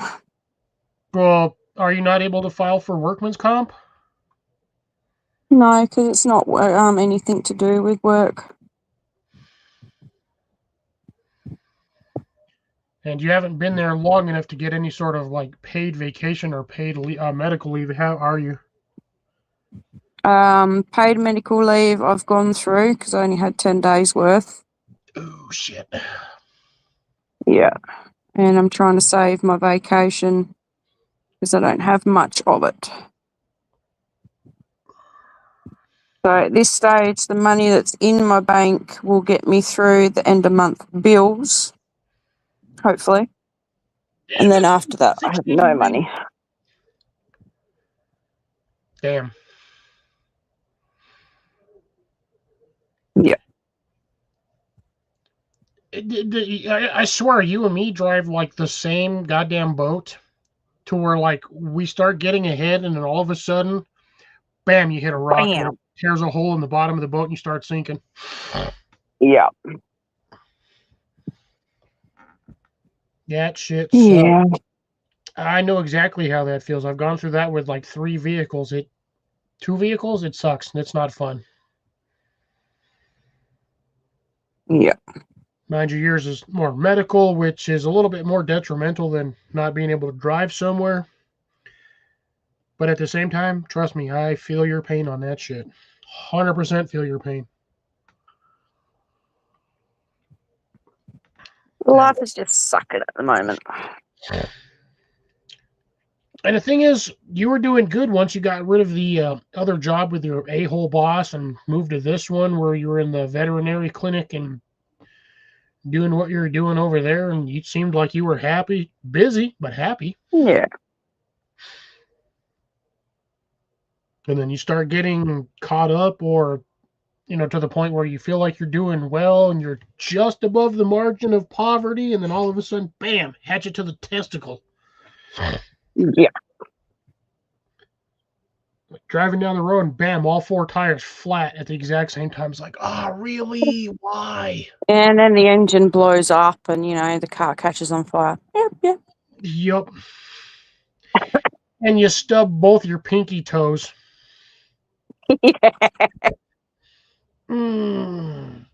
Stubbing one sucks. Stubbing one and then 2 seconds later stubbing the other one because you're hopping around on one foot. That's the epitome of God saying F you. Like Basically, yeah. Can you imagine that? How dare you try and get ahead in life and, be somewhat fucking happy? Kick to the curb. Right? Bam, punch to the nuts. Or in your case, it'd be a paper clip to the, or not even a paper clip, one of those binder clips to the nipple. Like, ooh. Yeah, I'm back. Jason came back at the worst timing. It's like, oh, here's a binder clip. And it's not like a gentle binder clip set on there. It's like binder clip pinch, and then they just release that. Wham! Snaps on that. Bam, take that. Oh, no, the daughter was saying that everybody was coming into the store and asking for the double male-ended extension cords. Nobody sells them because it's too much of a liability. There's a reason why they call them a suicide cord. Yeah. If you want a male-to-male extension cord, you make your own. Yep. Can't stop you from making your own. But at the same time, what do you do with a male-to-male extension cord? Like, you can't do Plug anything it with into the it. generator, and then you plug it into the wall of your house so you can power your house so you can backfeed. Oh, yeah, sure, if you want to blow your fuse box. No, it won't. It will if your fuse ain't rated for that input. No, that's what the Generacs do. They backfeed into your home. Okay. But like I said, it's also not doing it at 200 amps. It's only doing it like 50. Unless you pay for the 24,000 kilowatt generator. Dude, if you're paying for a 24, you might as well just get one of those tow-behind units. You know, there's some out there that'll do 50K. Yeah, but those are those big-ass tow-behind units that are usually double axle. They're like 10 feet long by like 8 feet wide, or like they're 12 by 8 foot. Can you imagine feeding that thing? God, the amount of diesel fuel you're going to go through is freaking astronomical. Well, if you think about it, it's no different than what the hell they would run on your store if the damn power went out. Yep. See? Where? Say hi, Cliffy. Boopster. Yeah. Boopster. Hello, Booster. Booster. Who's a good boy? Cliffy. Boopster. Boopster. Boopster. Hey. Boof. Who's there? Who's there? See, that he pays attention to. Because the last time I did that, he started barking at the door.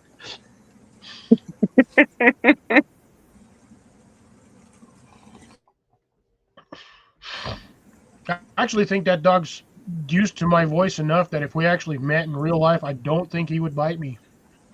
No, I don't reckon. I reckon we could go, I recognise that voice. He's like, oh, that sounds familiar. Boobster. Booster. Booster. I Still got to work on booster. that collar. Go get it. And he's gone. It's pink. Get off my screen. That's my new fluffy Duna cover. Ooh. Your duvet cover. Yep. And I got pillowcases in the same material. I bet So, you nice and toasty warm in the wintertime. yeah, it's Oh, like yeah. a pink fluffy bear rug. Yes. Essentially. Booster loves them. Yeah, drops. Replacing a transmission is never fun. Those things are goddamn expensive. Try it in front wheel drive. I hate it. Oh. Last one cost us $4,000. Yeah, because you got all the CV joints on that one connected to the gearboxes, connected to the all the man hours. relays. Oh. It's not like a pickup truck where you just drop it and put another one in and respline it and just bolt it back in with 3 bolts. Yeah, you yank out the drivetrain. All you got to do is you take out 2 bolts, you slide the drivetrain back, the whole transmission drops out, you put a brand new transmission in there, bolt it in there, and slide the damn drivetrain back in. You're good to go. Let's see, it's one mount. Was it 8 to 10 bolts in the drive shaft, and a couple of electronic plugs. Connectors. Yeah. Oh, and the linkage rod. Yeah, for the $4,000, Jason, I think it would have been cheaper just to buy another car. Not around here. We probably could have gotten a new one for cheaper than the cost of a used one. Well, like I said, it's probably cheaper for me to go to Arizona, get a vehicle, and bring it back here. Yeah, guaranteed. Cost you $250, $300 to fly over here to get one, but I guarantee you can get one cheaper. Because that's what happened to me when I got the truck. Me and my dad went to look at a bunch of places, and they were like, we were looking at used vehicles. They wanted 30, 40 grand for a used vehicle with like 60,000 to 120,000 miles on it. I looked at them, I'm like, you guys are fucking crazy. You guys are crazy. I'm like, you out of your damn mind. I waited. The guy told me, he goes, well, if you don't get it now, you might not get a better deal on one later. 6 months later, got my fucking truck for 20. Used, but used new, because it only had like 2,000 miles on it. Yeah. Yeah, here in a few months, we're going to be looking at another van. We've been kind of like looking at them. You want me to look around up here, see if I can find anything that would be suitable for you guys? Yeah, we're looking for like an E250 size. So like an Econo van? Yeah, the Econoline, something about that size. We were looking at like the Econo lines. Basically, you're looking for like the airport transport shuttles, right? something similar, but if it doesn't have windows on the side, that's fine by me too. Doesn't have to have windows. Essentially, so you're looking for that's along the lines, but you'd be fine with like a panel van? Yeah. Because I'm going to be putting lockers in it anyways. I can look around. I can even check if I absolutely have to. I can check around like the airport because I know they go through theirs quite often. And they usually, if they're going to sell them, they're probably not going to sell them for too much. Yeah. But, I mean, they usually maintain those things really well due to the fact that they're transporting people everywhere. Yeah. But I'll see if I can look around and see what they have. Yeah, I just don't want to be paying $25,000 for a van. That might be the problem there. I know. Because even with like 60 to 80,000 miles, you're looking at something that's either got a V6 or a V8, most likely Triton. Yeah, I want to get a V8 because I want to be able to tow. Yeah, I've got the our big van, which is the same thing as a shuttle transport van. It's like it's the Ford. I think it's a 350 transport van or whatever. It's actually supposed to have 4 rows of seating, but it doesn't. Yeah, the 10 passenger. We have the well, ours has 3 rows. We have the option. The van actually has the option of putting the last final seat in the back. But getting to that is a pain in the ass because in order to do that, you have to have the 3rd row seat only have 2 seats in it, and then you have access to the back row. So ours has we did the 2 captain's chairs. Actually, sorry, 4 captain's chairs is how they packaged it. So you've got driver, passenger, then the back 2 seats, I believe, are separate seats, and then behind that one you have the bench seat, which you can fit 3 back there. But the standard airport transport van usually has 2 solid seats, and then you have that back row which has 3. Yeah, because one we had for the city, our transport van had the 2 front seats. It had the 3 seats in the middle, then they had the far rear one in the back. So 3 would sit in the back, the 3 2-seaters, and then you got the 2 front seats. I don't need that many seats in the van. No, you just really, for you and Molly, you just need the 2 captain seats, so basically front and passenger. Yeah. Well, we also have the 2 daughters too, so. So I would recommend either. So if you're going to get something, I would recommend either the 4 captain's chairs is what we consider them, because they're individual chairs. You don't have to share like elbow space like a airplane. Yeah. And then you would have the. So I would just recommend the 4 captain's chairs, and then you have just the empty space behind. Yeah. That empty space behind, my parents have done it before. They've actually taken out the back seat, which is the bench seat. And you can get a lot of stuff in there. Oh shit! You can get damn near a queen size mattress in the back of that sumbitch. They still have room. Oh yeah, they've done that before. They've thrown an air mattress back there, and have actually slept in the van on property for friends or whatnot. But yeah, or like a campsite. Mm-hmm. You can fit a full size, like literally a full size. That thing's wide enough for a queen mattress. Well, like you still have plenty of room. You just throw all your luggage on the front 2 seats or the secondary captain's chairs. And if I get a tow package with it, I can tow a travel trailer behind it. Oh yeah, you can. That's what we, for the most part, if we have to use the hauling trailer or the utility trailer, or we don't have to do it anymore. We no longer have the camper, the pop-up camper. Yeah. That's on my sister's property because she wanted it. I really have no use for it personally. So it was more beneficial for my sister to acquire it because she's got, she's married and has 2 kids.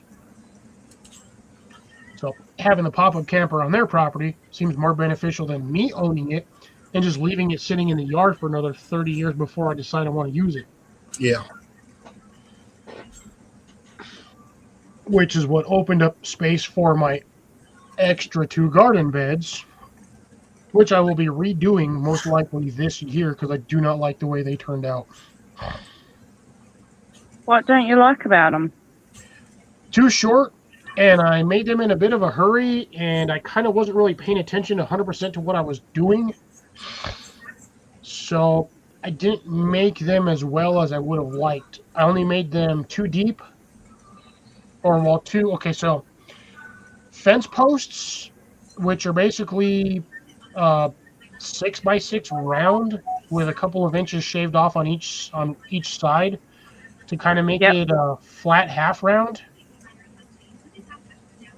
I nailed and screwed all those together, but yeah, I kind of did a rush job on both of them, and they're really shallow, and I really need to remake them. Like I rebuilt the. I have one. I don't have a picture of it. I deleted a shitload of pictures from last year just to save room on my thing.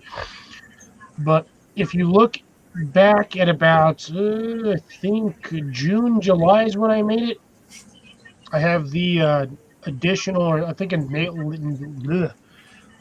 it or named it New Garden Bed, like a Yeah, yeah. 3x6. It's got a big old 4 foot by like 5 foot trellis in it. That's my new one. I built that one 3 deep plus the 2x4, so it's like a 1.5 foot deep. Like it's a huge box. And I actually sunk that one into the ground, which is what I need to do with these ones. So I'm going to take all Okay. the parts and I'm going to completely rebuild them because I have more than enough materials to do it. If I have to make it all out of 2x4s, I can do it a 1.5 foot deep and still have plenty of 2x4s. Yeah. Yeah, from all those pellets. Oh man, dude, I'm telling you, Jason, man, ripping apart all of them 6-foot pallets, I shit you not, it's probably saved me $200 in 2x4s. Oh yeah. I You just have what? labor in it. That's all. I've got like 30 or 46, anywhere between 6-foot and 7-foot 2x4s back there. That's awesome. Standard 2x4 is 8 foot long, so yeah, they cut them a little short, but that's because they're being used to transport hot tubs. You ain't gonna find an 8 foot wide hot tub by 7 foot long hot tub most of the time, or an 8x8 hot tub. Yeah, they're usually what, Usually- 84 inches? What, 84 inches? Yeah, these ones are like 40 inches by like however the hell long, 6.5 feet, like by 84 inches, something like that. Like 44 by 84. These things are weird shaped, but every one of those pallets, if the 2x4 is not twisted or warped, I have them all stored behind me against the wall back here. Oh, that looks shit's actually working. You figured it out finally? Yeah, I just the Brave browser gives me a lot of problems, so I just switched over to Chrome. Drops. How's it going, Jason? Mandy? Hi, Drops. Yeah, I've got tons of 2x4s, man. I could honestly build 6.5 foot tall house, probably 10 foot by 15 foot long, easy, without even running out of 2x4s. I actually was looking into metal sheds again today, and they actually got a lot cheaper. A 10x12 is only going to cost about $400 and something. But It's actually not too bad.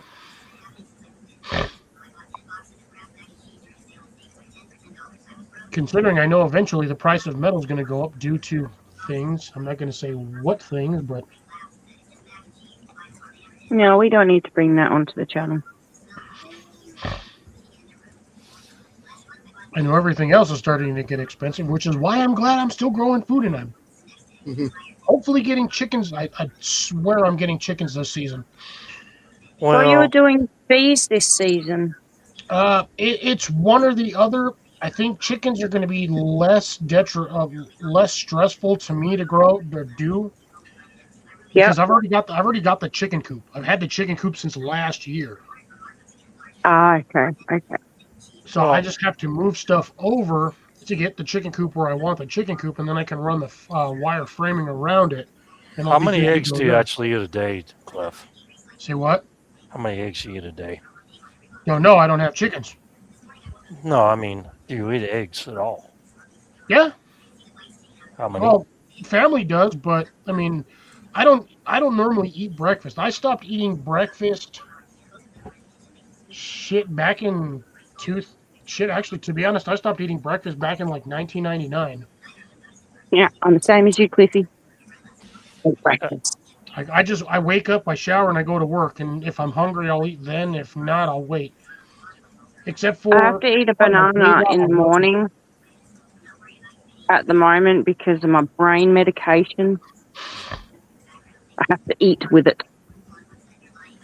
Makes sense. I usually just eat breakfast like at 10:30 or 11 o'clock if I don't eat lunch first. So Yeah, I I'm not usually a go to morning person. Whataburger if I'm going to do that.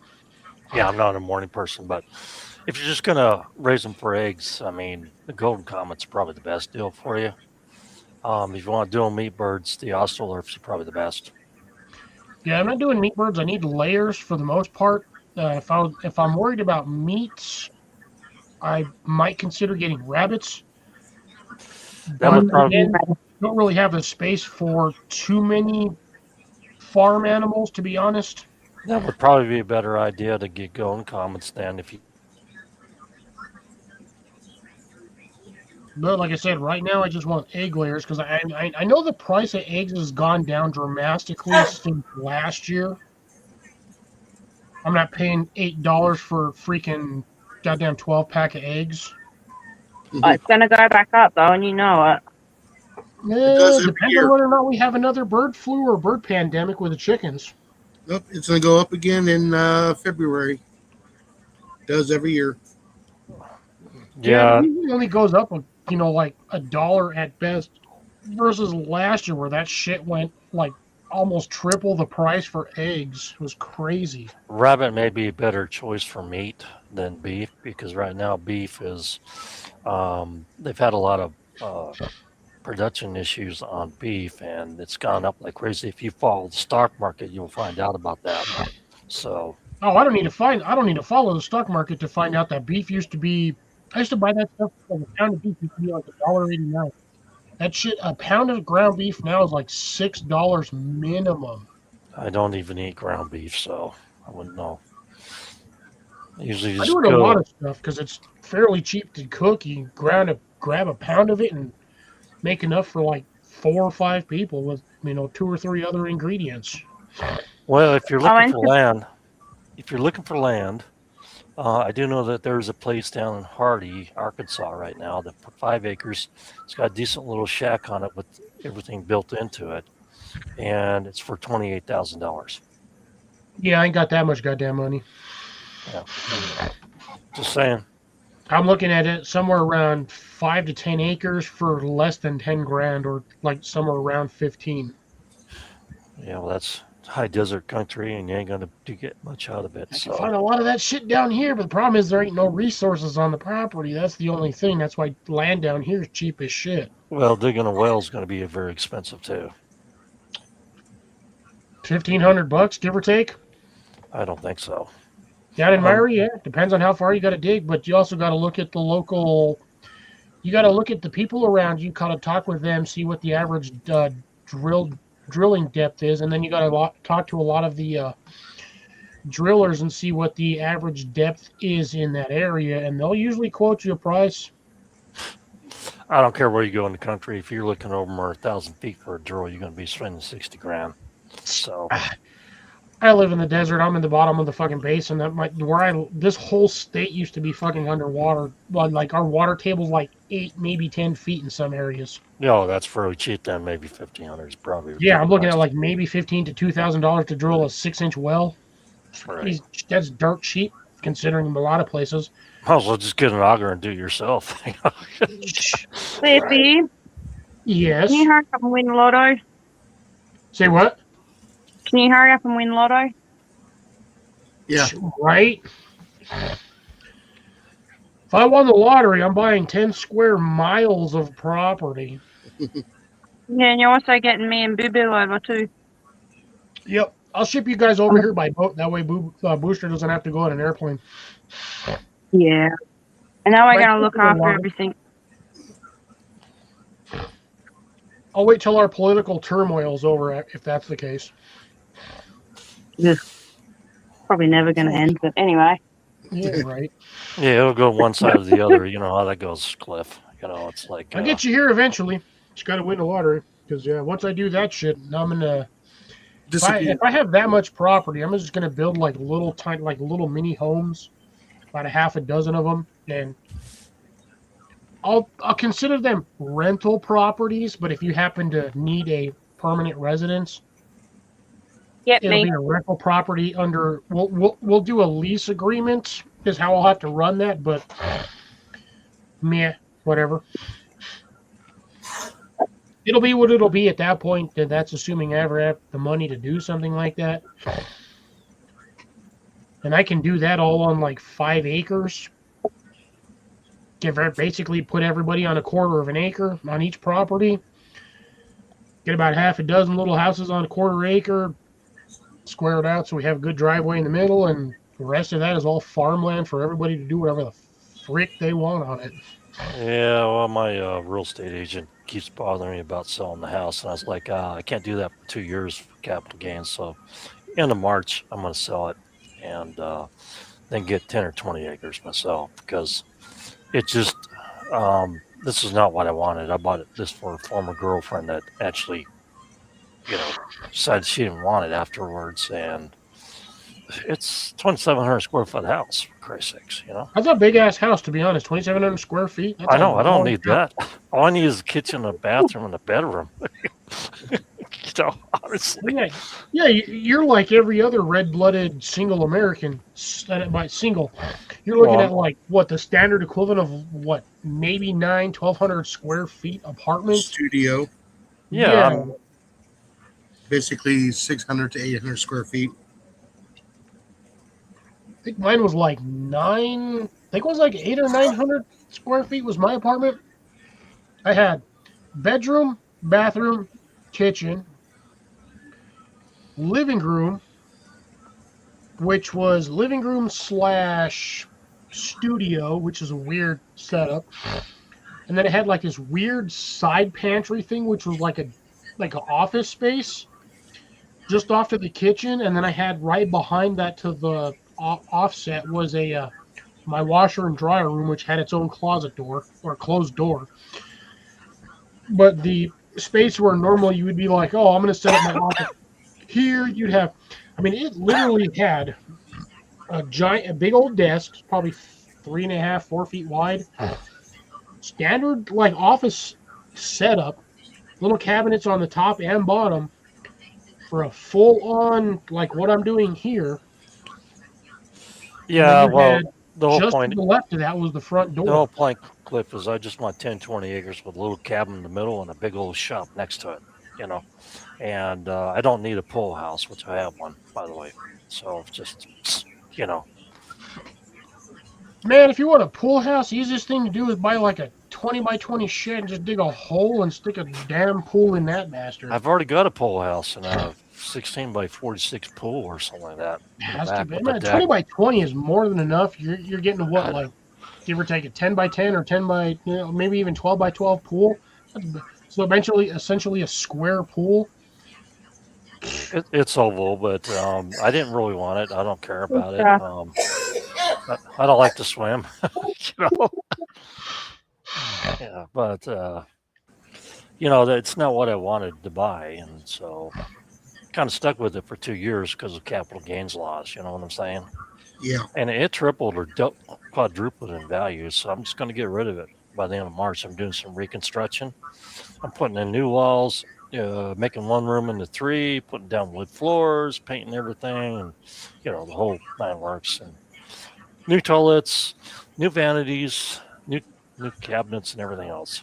Just going to do the whole thing. I'll be hot on that by the end of middle of March.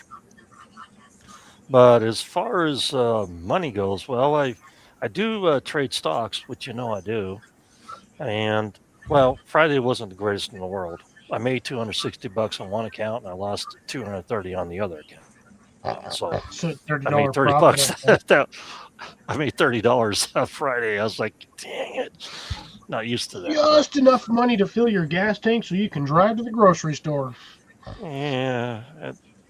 I'm a little bit older than you, and I've had several businesses, and I know what I'm talking about. But it's been hard, and being self-employed is for over 30 years is a different story. I've had good businesses, bad businesses, and they've lasted for a while. Then they went away. You had to do another one, and you might want to think about the reason why I want to get a good amount of properties, because to be honest, I hate working for the man, though the man treats me well.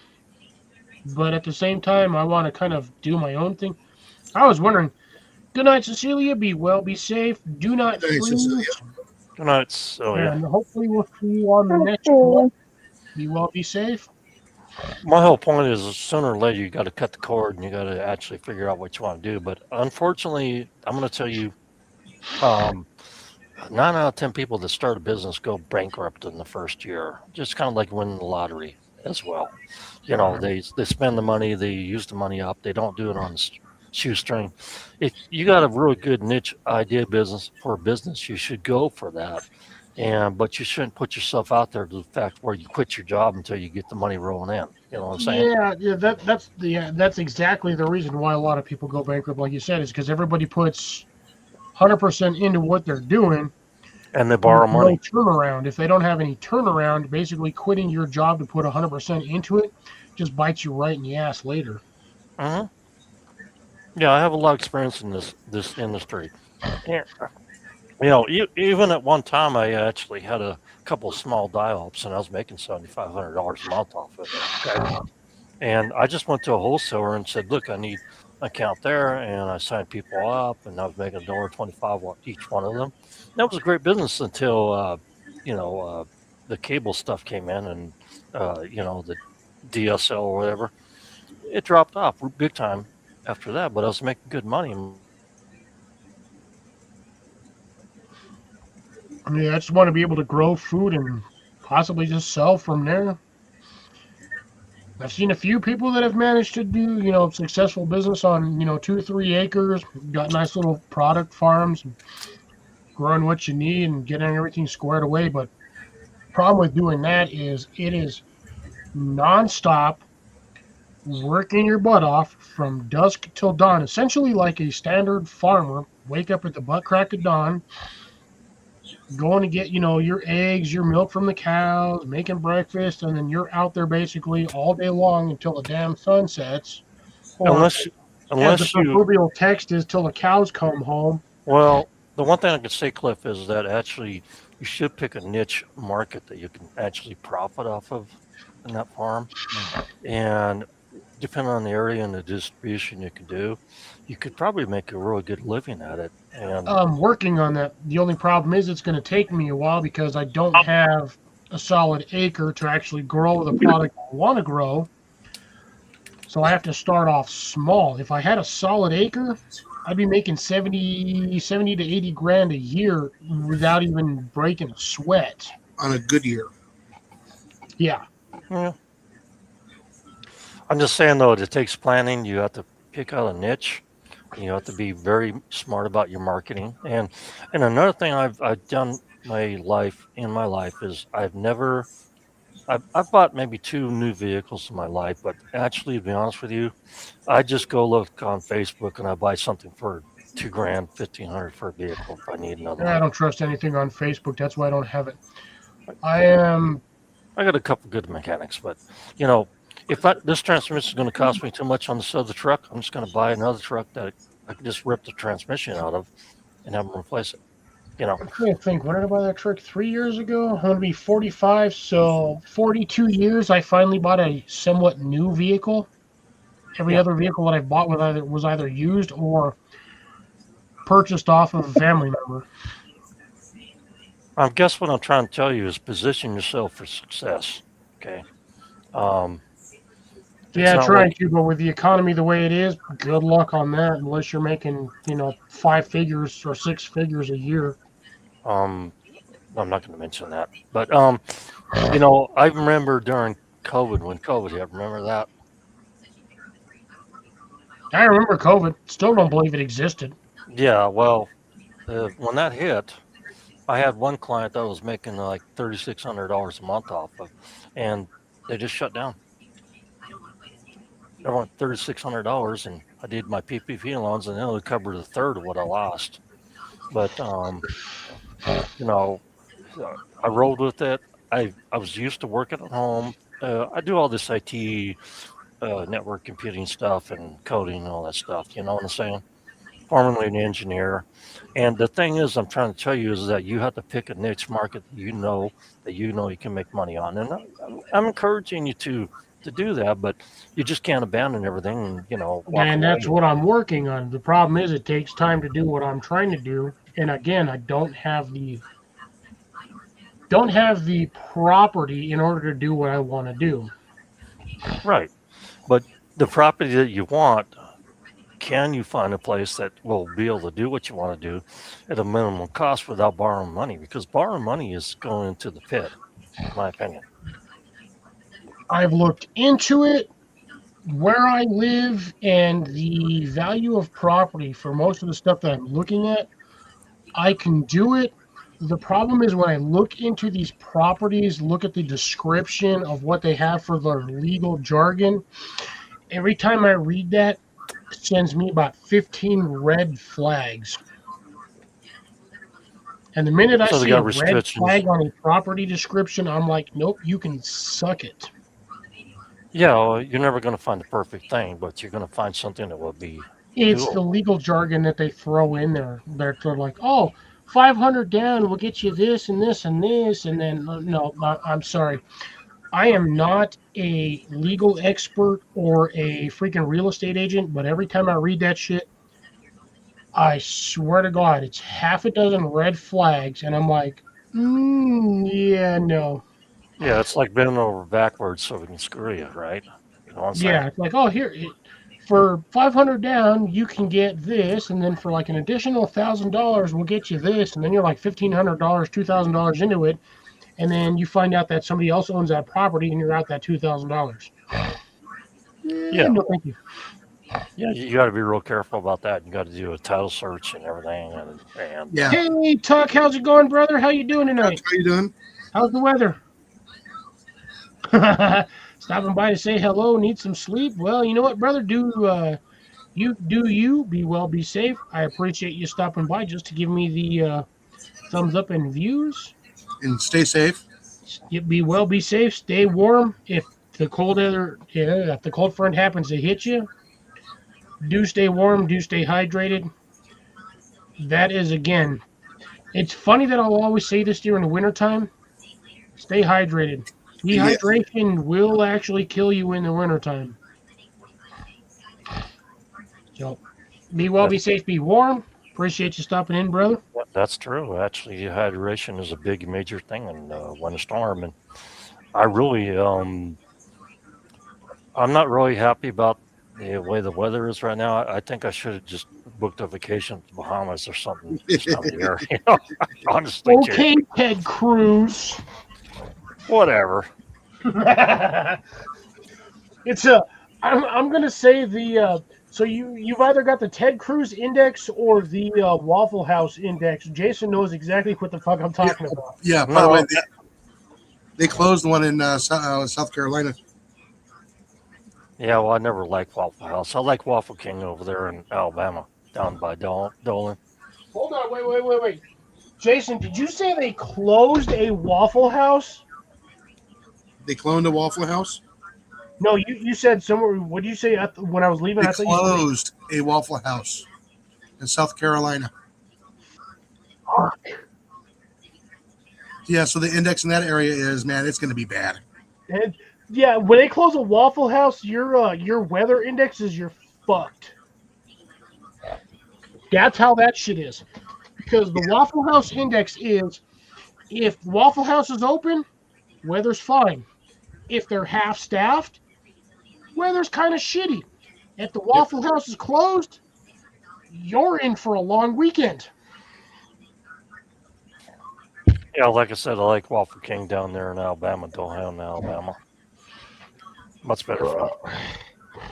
I'm gonna head off, Cliffy. Alrighty, Amanda. Later. Appreciate you being here, love. Be well, be safe, and keep me informed as to what's going on.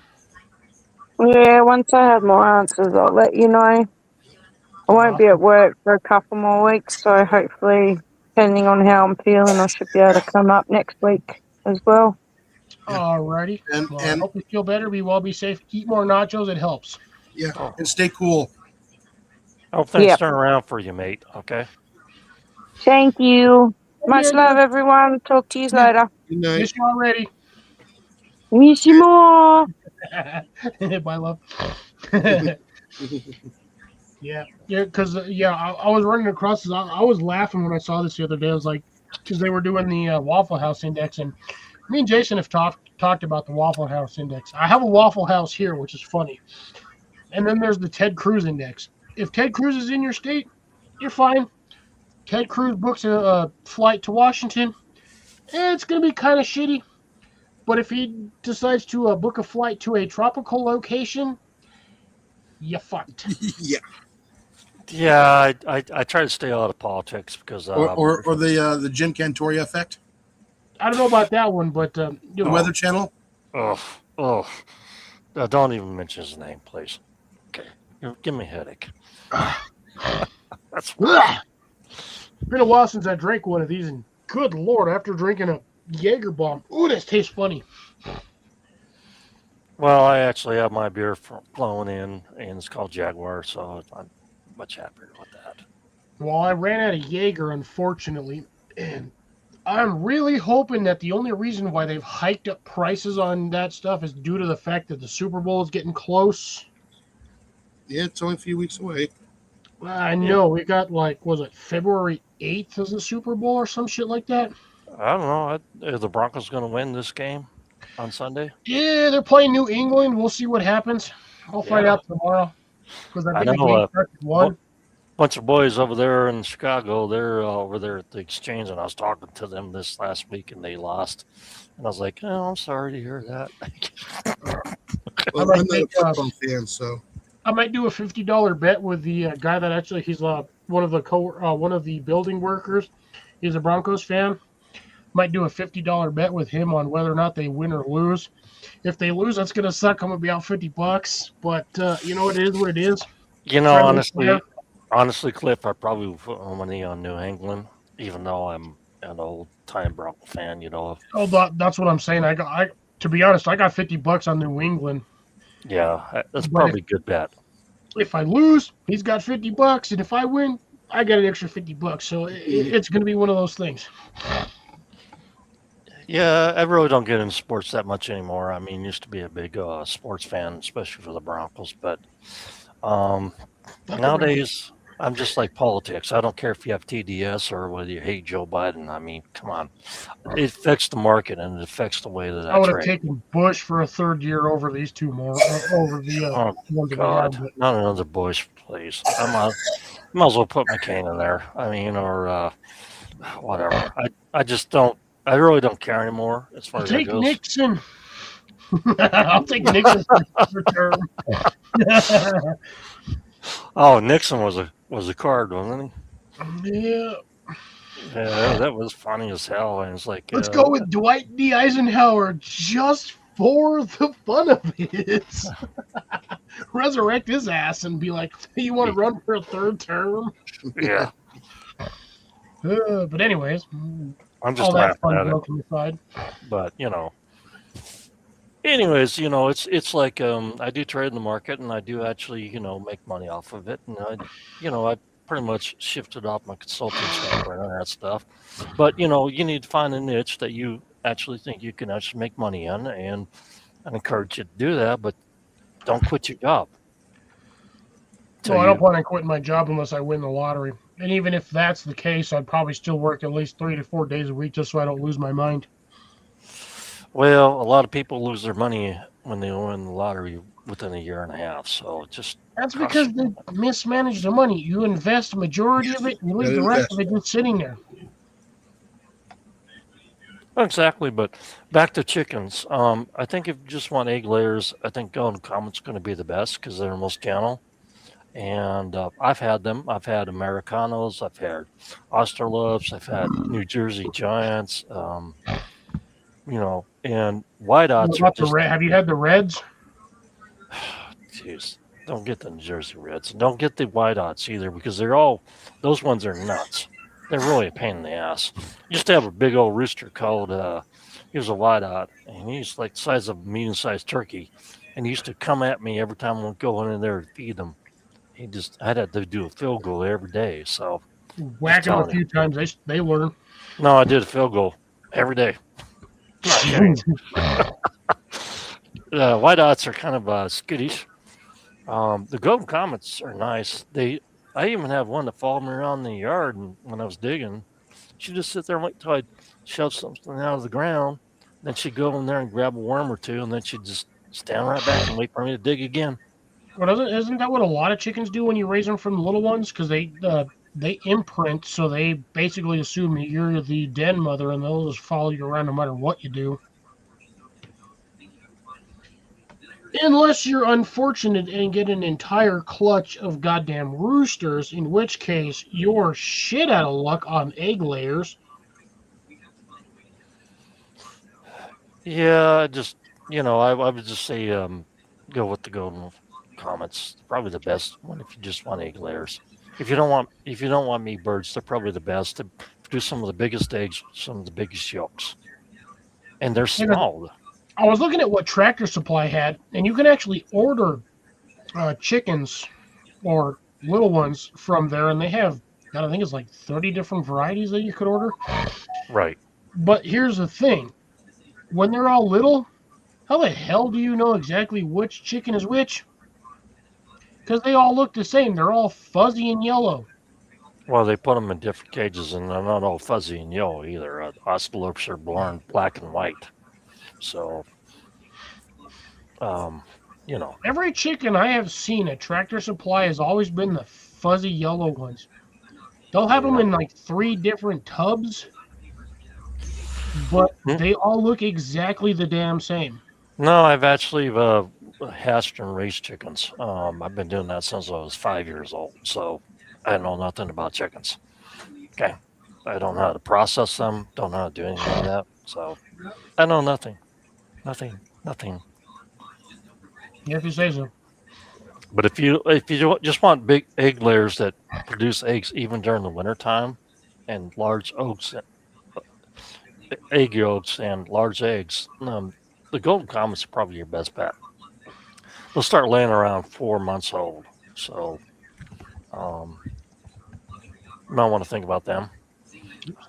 If you want meat chickens, the Australorps are great for that, and they do lay good eggs, but they also don't produce that much during the winter.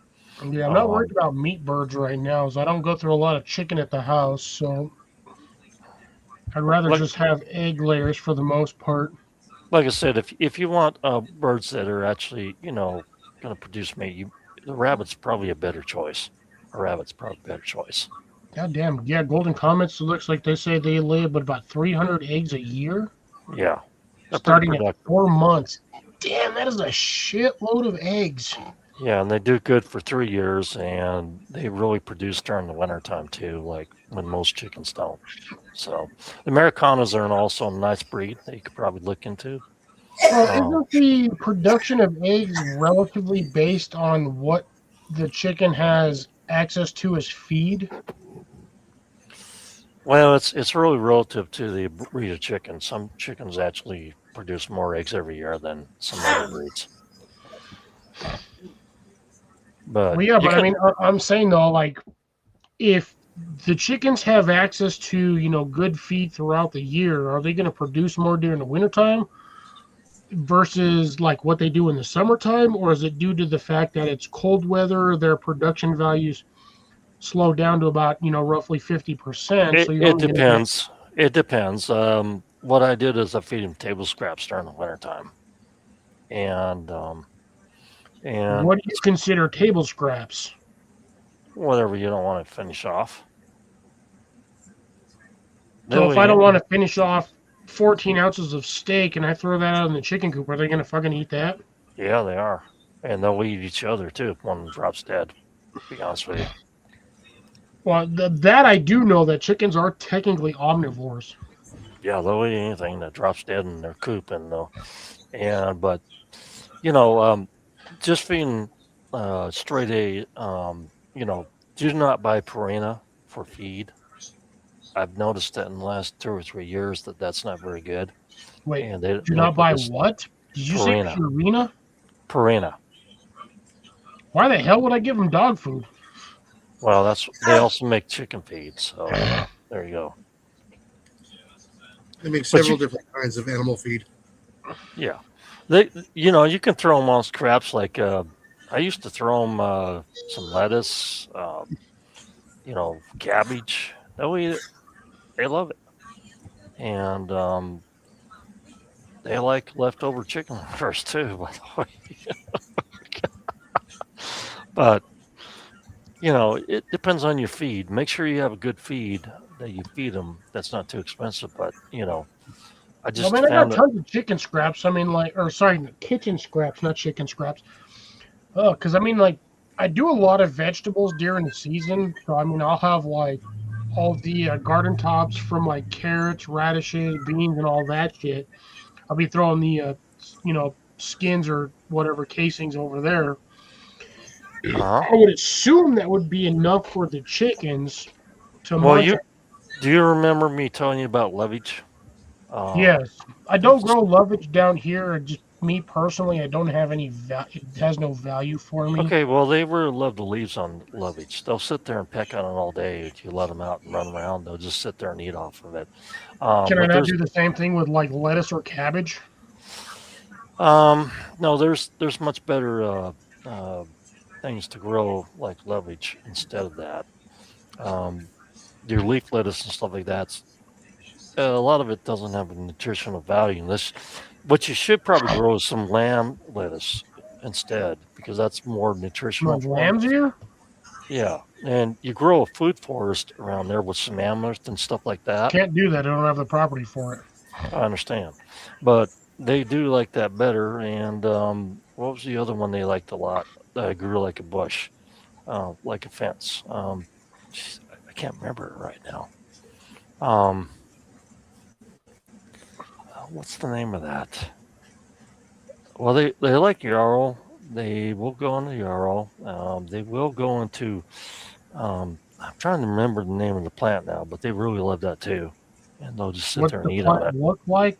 If you have a basic description, I might know because if it's a South Valley plant or like a desert plant, Well, I'd have to look into it, but I'm trying to figure it out right now. But basically, they do like a lot of plants, and if you can grow something like a fence, I'm trying to remember it now. Um, oh, it's been a while. I used to grow all the time. I've got a bunch of seeds for it. But you can grow it like a fence, and they'll just go all over the place on it. I can't I was gonna say remember you what it can is. grow ivy like a fence, mint like a fence. There's a lot of shit you can grow as a fence. They're not going to eat a lot of mint. That's not going to work. Oh. Uh, Let's say, What did I do? What's going on, Jason? Scooter needs to go out. Oh, okay. Scooter's got to do the pooter.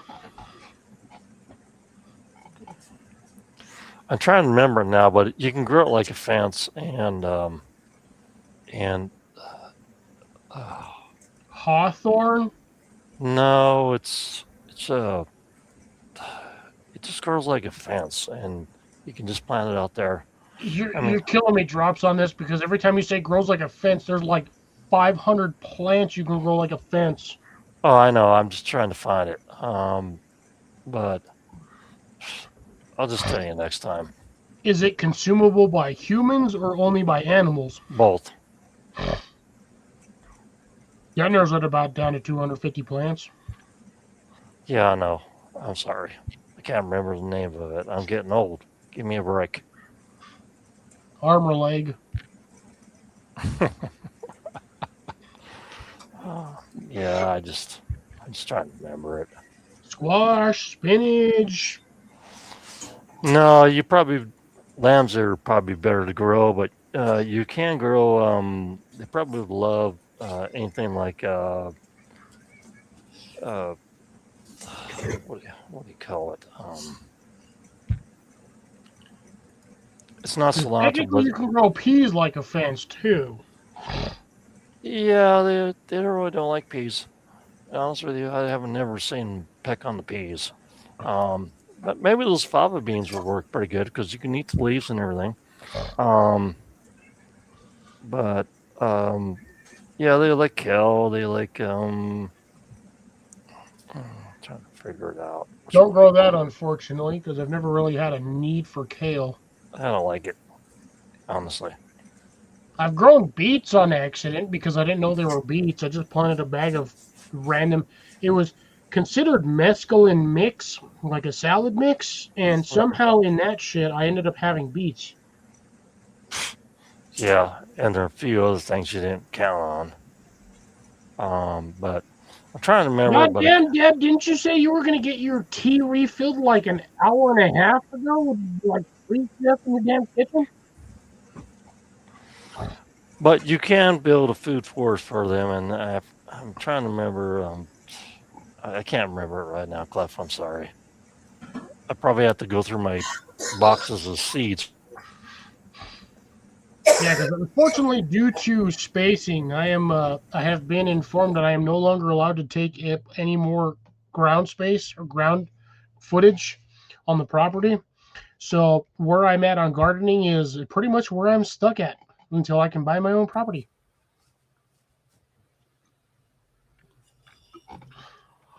So I am pretty much at max capacity for what I am allowed to currently grow where I have growing stuff at the moment. Might be able to do more containers, but that'll be essentially inside what I'm planning on doing next season, which will be, if I can find them, 1 foot by 1 foot by 6 foot steel containers. If not, I might have to go to Birdie's to get those. But I plan on doing 2 of those inside my greenhouse, Oh, which that'd be again neat. is an 8 by 12. So it's going to take up a good portion of what I want to do. But if I lay everything out right, I should be okay. Well, it is what it is. I mean, until you're in a better situation financially, you should be frugal and not spend a lot of money on stuff. And I'm trying not to, which is the reason why I haven't been buying a lot of flashlights.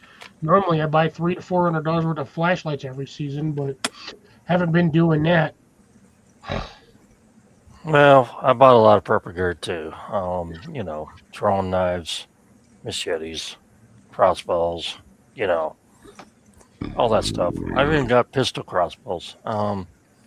But as far as rice and beans and all that stuff, I got all that stuff covered anyways. I probably got enough pasta and rice and beans to cover me for like 25 years. You know what I'm saying? I got about enough for like 6 to 8 months, but there's also only 3 of us in here, so plus a lot of the I'm really the only one that's on the premises that can eat a lot of like carbs. So rice, beans, and pasta is basically my niche. But if there's an emergency, at least I got food for 6 months. But give me a second, gentlemen. I got to go see a man about another Go right bush ahead. because hopefully they have them in stock this time. I'll let you know otherwise.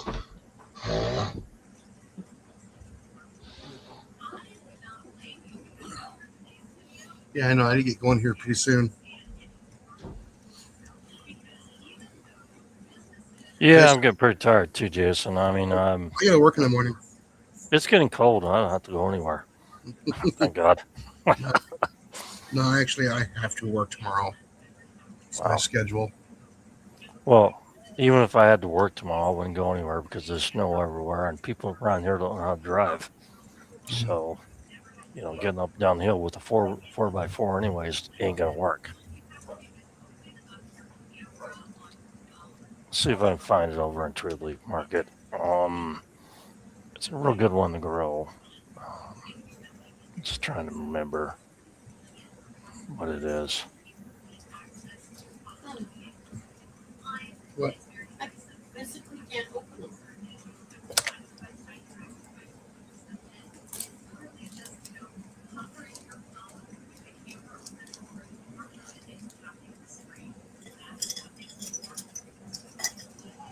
Where's my knife? There it is. I'm gonna open up a box.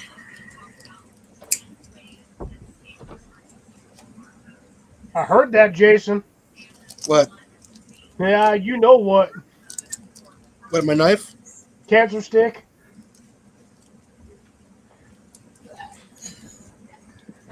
I heard you light up the stove. No, that was my knife opening up. Oh, okay. Sounded like a stove. Also, despite I know this is a little late, but Already. I got the beef sticks and the beef Oh. jerky. I do too. Got my normal. Yeah, I didn't get the Duke's ones this week because I've had like the last few batches have been kind of not pleasant. Yeah, I get. What's the one I get? I get the Old Trapper. Yeah, I like the teriyaki versions. I get the plain every once in a while, and if I'm in the mood, I'll get the peppered. But Oh, I always get the peppered. to be honest, the only ones I really liked the peppered on was the dollar ones that they used to have, the little round ones. Yeah. And I forgot the name of the brand that used to make those, and they used to sell them all the time in the gas stations. You usually get like, was it 5 for $1? Mhm. I would always cheat. Like I swear to God, I used to screw those guys over all the damn time because I knew how much money they were making on those damn containers. So for every dollar I spent, I would throw 6 of them in there and be like, yeah, I got 25 of these in here, which would be like 30. Well, another good one I remember now is buckwheat. Buckwheat's a good one to grow. You can actually kill your clover and actually plant buckwheat in there instead. And you can actually use that you can eat that too. And it grows pretty prolific. So there you go. Yeah, but I'm not a rabbit though. I'm not gonna sit there and just eat. I mean, yeah, clover is good for like seasoning and like as a salad additive, but That's buckwheat. It's a totally different plant. It will actually take over and destroy clover, and actually is a very productive plant where you can actually make flour out of it and everything else, and your chickens can eat it. I still one of these days I'm really gonna do a test where I just get a sprig of ivy and a sprig of mint, stick them in the same container, and see which one wins after 6 months. Yeah. Yeah, the mint Maybe. will win. You know that. Ooh, I don't know, man. I've got some aggressive ass ivy down here, but then Yeah. again, I know how aggressive mint can be too. So that's gonna be like it's gonna be like 2 middle fingers punching each other in the face. Yeah, that's going to be the ivy will take over because it can grow taller. It can grow upwards, but the problem is mint has an extremely dense root system. Ivy Well, will climb it. at least it's medicinal. Yeah, ivy is not. Yeah. Ivy is technically, if you actually ingest ivy, I believe it'll make you sick as hell. The berries will kill you. Surprisingly, the ivy I have around here does not produce berries. I've got I think it's English ivy. Yeah, the Hedrahelix. Yeah, but mine's like the inert version of English ivy. It does not produce the berries. Or maybe it does, and I just don't pay attention because I never really sit there and stare at the ivy. Majority of the time, I just cut it to the borderline. Yeah. And I'll leave that stuff in an area where it dries out, and I'll just throw that shit in the compost pile. All right. I need to get going because I got to go to bed. Do you got to work in the morning? Yeah, I have to work in the morning. Okay. What time you got to work in the morning? I got to be there at 8. Ooh, shit, 12. Like, damn, that's not a very long time to get some rest. Yeah, I got to drive in the icy cold. Oh, that sucks. Wonderful. I got to drive on ice. You ain't got auto start on your vehicle, do you? The what? Auto start? No, I have to go out there and start it. Ooh, fuck. Start it, run back inside. That's what I do every time. That sucks. I will catch everybody on the next video. Yes, sir. Have a good one, Jason. Be well, be safe. Good night, Molly. Talk to you later, Jason, Molly. Night. Yeah, I'm probably gonna go too. I'm trying to remember that plant, which actually grows like a fence, and the chickens just love the hell out of it. I'm trying to remember it, but I just can't. Again, when you tell me it grows like a fence, that like 500 plus plants that I know will grow like a fence. Well, it will actually grow like a fence, and it will get about 4 or 5 feet tall. And the chickens just love the hell out of it. But, you know, as far as chickens go, you're probably going to be best if you just want egg layers to go with golden comets. Yeah, but the question is, what the hell don't chickens eat? They'll eat mice. They'll eat lizards. They'll eat snakes if they get enough. If they can get to it. Oh, they love insects. Trust me. I mean, shit. If enough chickens can get to it, they'll probably eat a goddamn squirrel. They have done that before, so yeah. But that's what happens when you get a bird that's an omnivore. But when you actually think about if you just want egg production, that's probably the best thing to get. At the moment, that's all I want. Because, I mean, I figure after 2-3 years, worst comes to worse, I'll just eat the damn egg layer. Yeah, it might not be a huge freaking chicken. Well, Americanos are very good. 2 pounds of chicken, maybe £1.5 pounds of chicken off of it. Americanos are very good for that too, but they're bigger meat birds, so you want to consider. That's the thing, though. I don't want. Again, when it comes to chickens, I know for a fact it's you got your trade-off. It's either you got productive egg layers or you got a meat bird. There's not really an in-between. There is. The Oslo is pretty good for that, but the Americanas are very good for that too. But the Americanas don't produce as big eggs. Okay. So if I'm getting on the average at least the standard, double A eggs, I'm fine with that. You're gonna get triple eggs off comets. You can get the big ones. Yeah, well, whatever the basic, whatever. I want to say Hobby Lobby, Tractor Supply, whatever Tractor Supply sells, that's what I'm going to be getting. Unfortunately, I don't know what this season's going to run. I remember last year, the minimum was you had to buy 6. Yeah. I don't know what the minimum of is this year. From what I saw on the website, it looks like a minimum of 10, which can be ranging up to like $80, $90. I'm like, shit, I don't want to spend $80 on chickens that I know may or may not freaking live. But I remember when they used to buy them for $3 a piece. Yeah, see, that's the thing. I mean, I've got a lot of feed places I can check down here to see what they sell for chickens. I mean, from where I work, I can drive like 8, maybe 10 minutes. To be honest, that's actually not even that far. It's like maybe 6 minutes max, depending on traffic. I can check that location and see what they sell pricing on chickens and see how many I need to be. But the problem is the chicken coop that I currently have is really only designed for about 6 chickens. Yeah, and honestly, if you get golden comets, you probably will produce about, anywhere from 24 to 48 eggs a month off of them.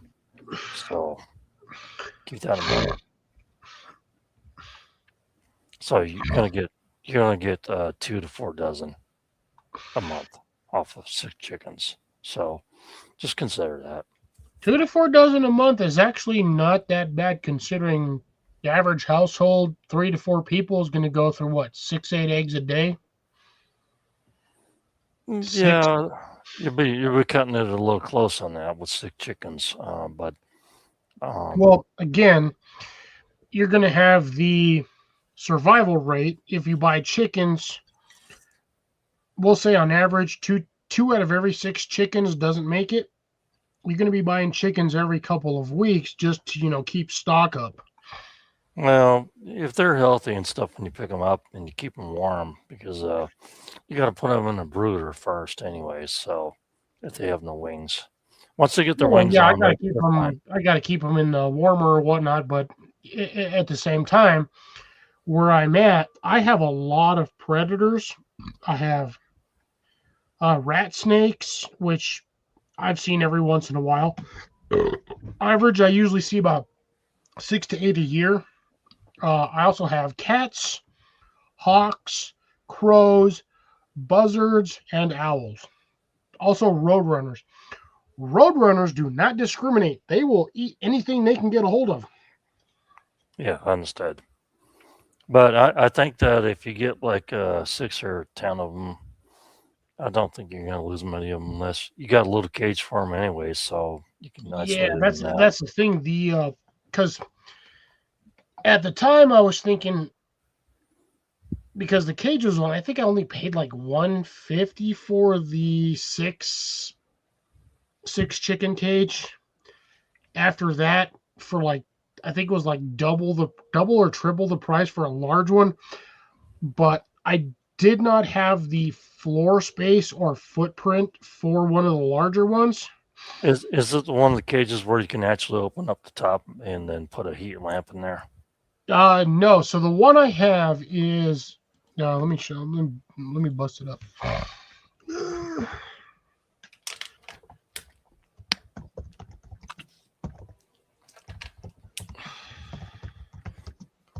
Because if you don't have a heat lamp for them, you probably should not consider it until springtime, and then you're gonna have to wait 4 months for any egg production. So this is the one I have. Oops, I'm freaking.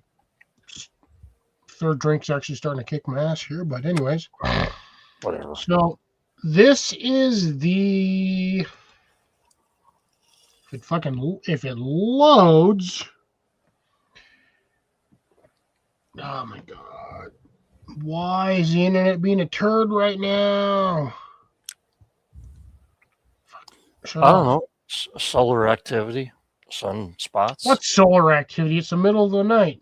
No. There's solar activity, sunspots, and it's been really. We're into a solar maximum right now, so we're getting a lot of them. Yeah, I wish I would have gotten that one, but no, that's not the one I got. I'm not paying $1,300 for a damn chicken coop. No kidding. I physically cannot. So this is the one I have. What actually decided to load? Holy shit! I can't tell which one the hell I'm. Shit, that is nuts. This thing still does not want to load. All right, F off. I don't know what's going on here. I can't tell what the hell I'm sharing, what I'm not sharing. It's okay. But try this again. Basically, when you get your chicks, you have to keep them. All right, this is the chicken coop that I got. This is the Tractor Supply one. I think I paid like $160 or $185 for this. So it's got the. Okay, yeah. Okay, so let me see if I can't. Oh, I can piss off. Sometimes Tractor Supply decides it wants to be stupid and does not like to work for me. I have had numerous times where I've had the bitch. So if that's one you got, it's got a layer box on it. Probably 3 slots on the back. Yeah. This is the one I have, which is like they say, this designed for a maximum of 6 chickens, which has the side entry here on both sides, so you can access either way. It's got the slide out panel. Freaking piss off. And then you got the back 3. Yeah, you've got this back section here, which opens up so you can actually access where the chicken roosting box is. Right.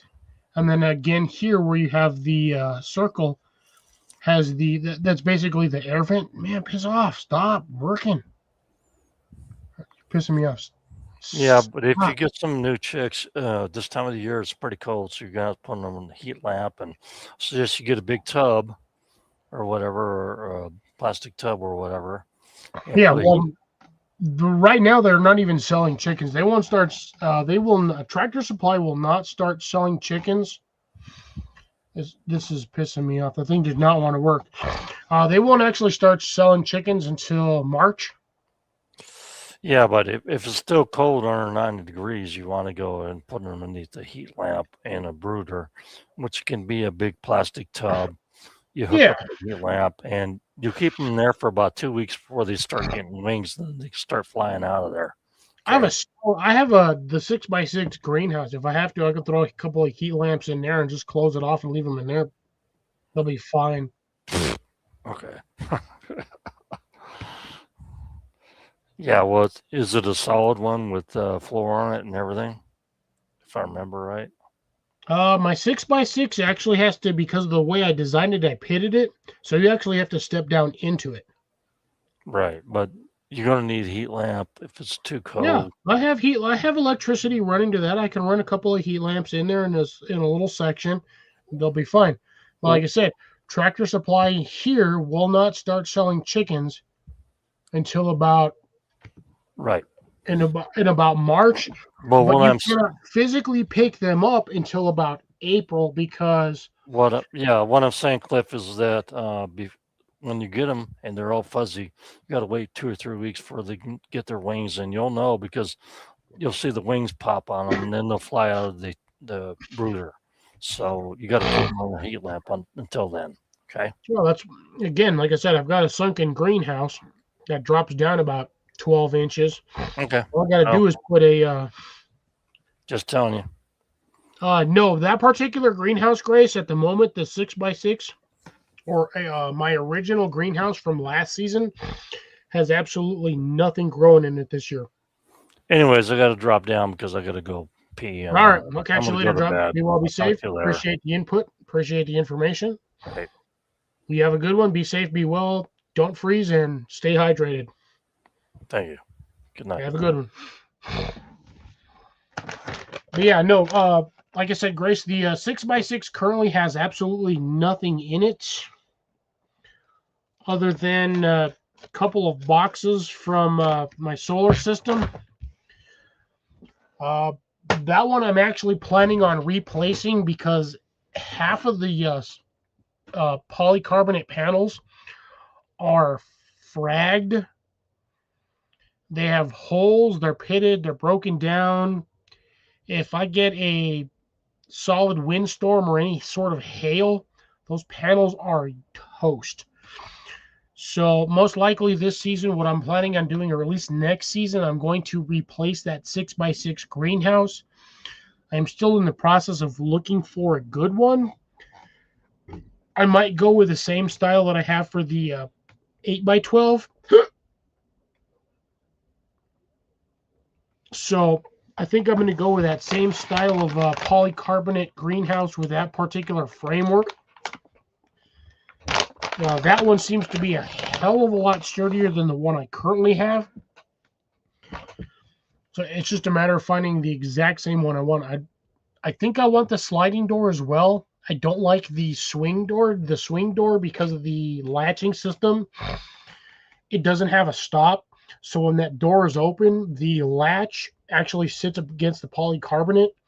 So you actually have to have a bit of a spacer in there so it doesn't hit.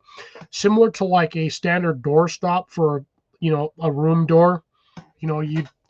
So the door handle doesn't slam into the drywall and whatnot. So you're going to have something like that. Aside from replacing the greenhouse, I have been physically told that I'm no longer allowed to increase the volume of space that I am allowed to grow. So where I'm at for the season is I'm at max capacity.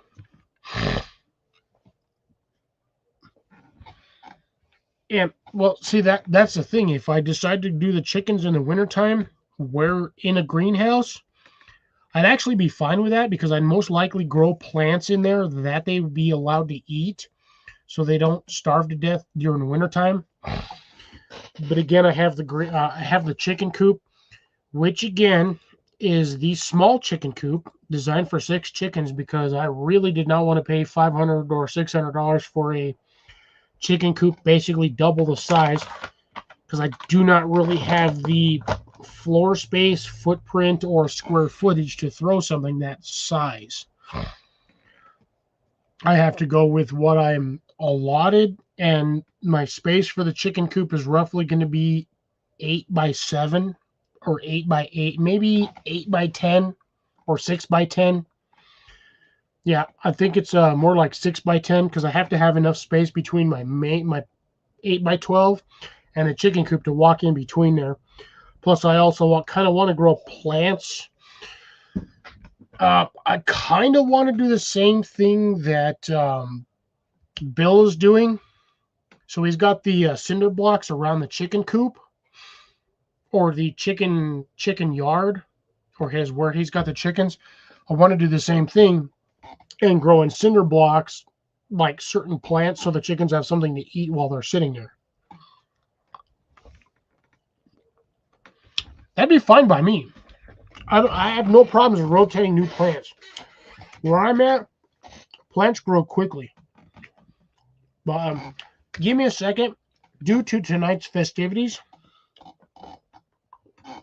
I have the unfortunate misadvantage of having the bladder of a 5-year-old after drinking like 6 juice boxes.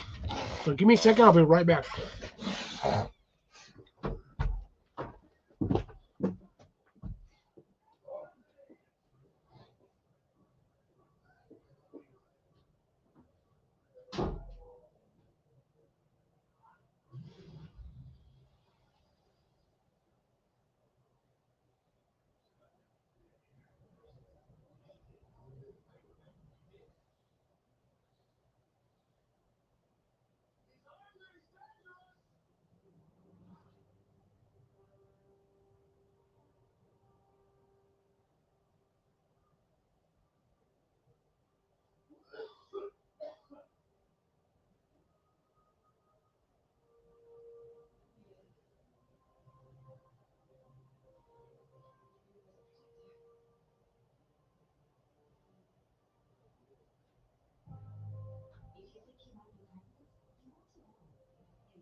All right, I'm back. Didn't take too long. Hopefully nobody left. I still got 4 people here watching, which is good. So hopefully those 4 people are enjoying the drunken education that I'm giving them. If not, I feel sorry for you because I'm drunk. But anyways.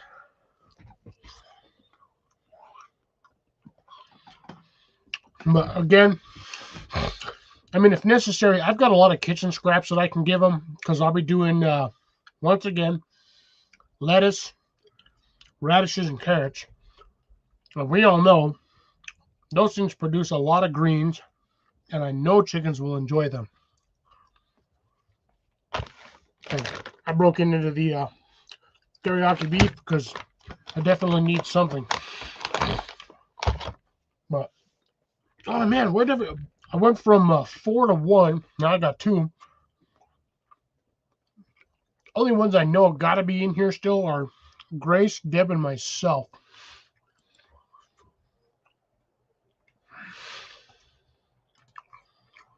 I'm gonna chat over here. Ooh.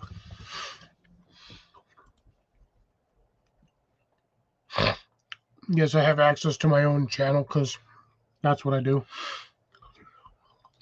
I'll probably go till about 10 o'clock my time.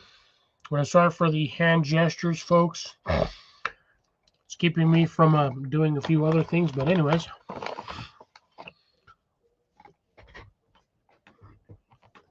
I know both, well, Drops is still here. I thought you said you were leaving, Drops.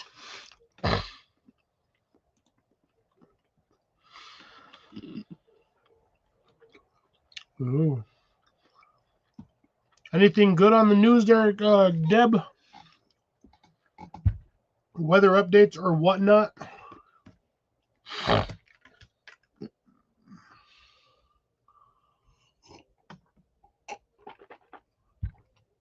I do honestly wish we could have gotten a few more people in here. Would have been a little bit better for my channel, but it is what it is. I'm shocked Howie didn't show up. Oh, you had to pee. Usually Howie pops on just to say hi for a couple of minutes. I didn't see Des tonight. Big Matt hasn't showed up either. I don't know where anybody's at tonight. I would say at least half my usuals have not popped on tonight.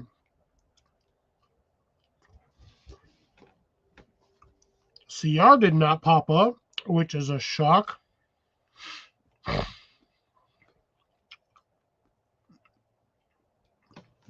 Because usually he always pops on just to give me some sort of grief, which I have no problems with whatsoever.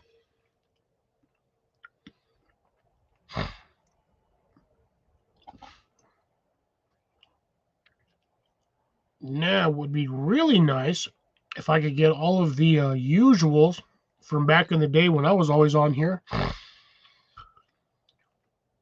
I gotta give Blake some shit because he has not popped on. Blake is a turd today. If you're watching this on repeat, Blake, you're a turd. Oh, Yarrow? I've got tons of that growing over here on my property. That's almost a standard basic South Valley plant or southern plant. Because there's a lot of benefits to having yarrow. Beautiful plant when it's in bloom. Makes an absolute monstrous herbal tea,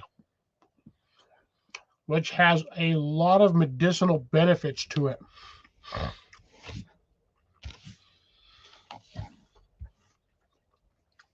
And I've got that stuff everywhere in my 3 or 4 major, okay, 2 technically major sections of it growing on the property, but I will be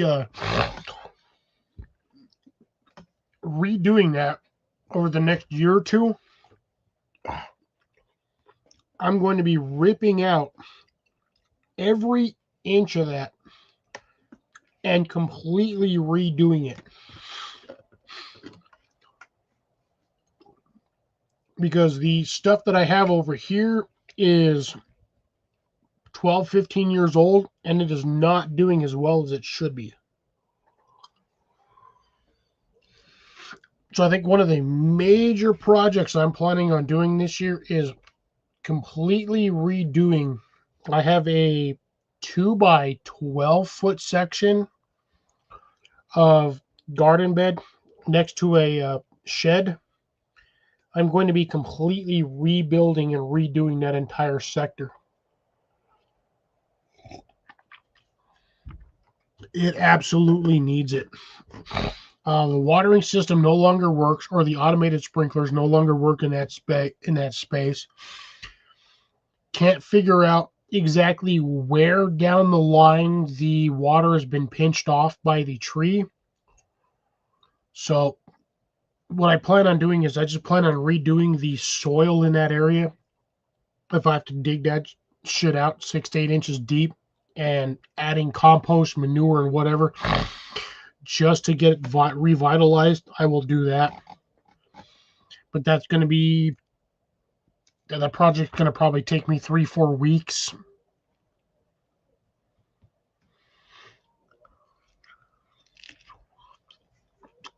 Oh shit, Grace has got a hey Grace, you're in Louisiana though, aren't you? Or sorry, Indiana, sorry. I didn't realize Indiana was going to be one of the states hit by the snowstorm.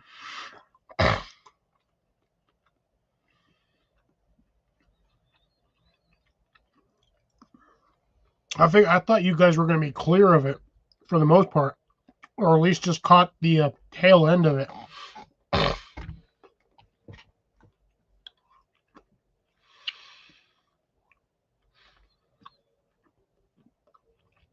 I know Deb's already in the thick of it.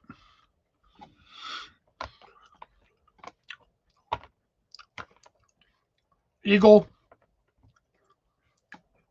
long time no see, brother. Good to see you. How are you doing weather-wise?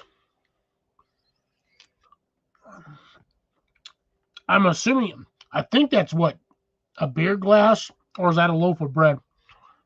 Hard to see on the YouTube side because that icon's about, I'd say the equivalent of a CH, also known as a cunt hair. Trying not to be too rude, but again, how you doing, Eagle? Good to see you.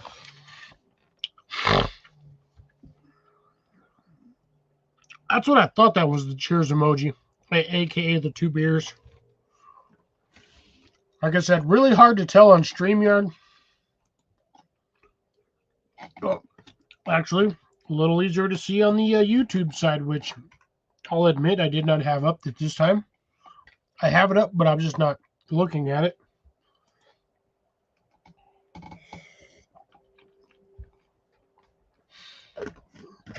You plan on getting a lot of snow or just like a mild batch of it?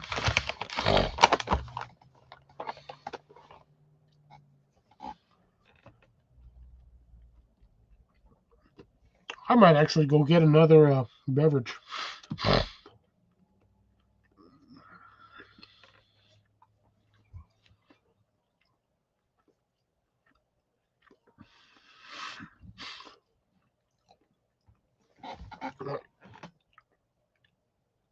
I'm not too worried about New York, honestly, just due to the fact that I know it's wintertime for New York and they usually get anywhere between 3 to 8 feet of snow.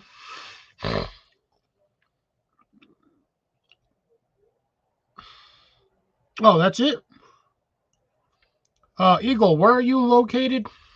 I'm not looking at exact geological. Let's try that again. Exact geological location. I don't need your latitude and longitude. Oh, North Carolina. Okay, yeah. No, you guys are supposed to get hit pretty good for North Carolina.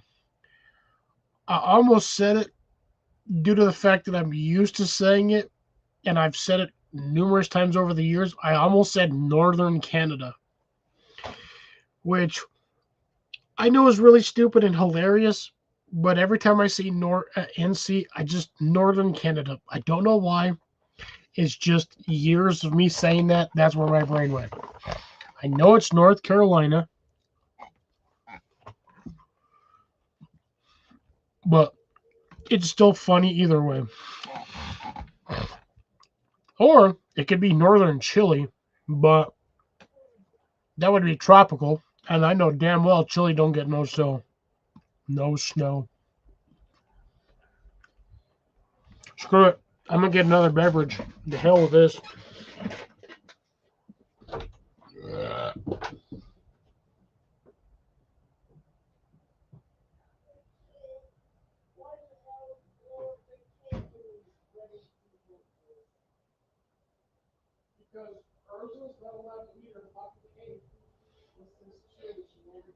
By the way, just on that note, the butt jiggle game. No! Ow! Nope, ain't doing shit outside. That's for sure. Yeah, look, you can see stars. There's no clouds. The fucking tiles are almost dry. Sorry, bricks. Yeah. Ooh, I almost tripped on my nuts. I'm talking about these ones. Oh, sorry, that was actually my skills. My bad. Anyways.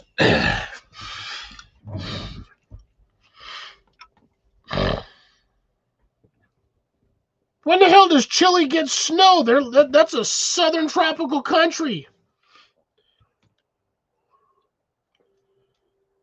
Ooh, look at this.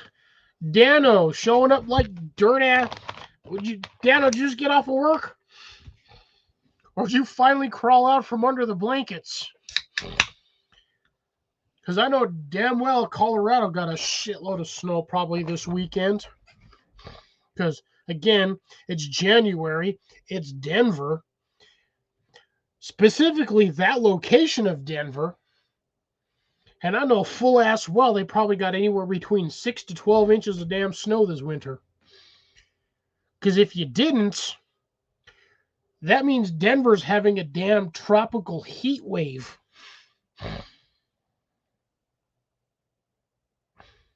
Deb, you are correct on that matter.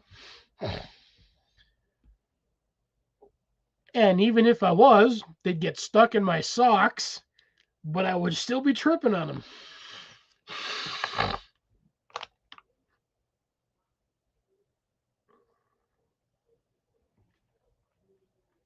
Gonzo Camaro 904.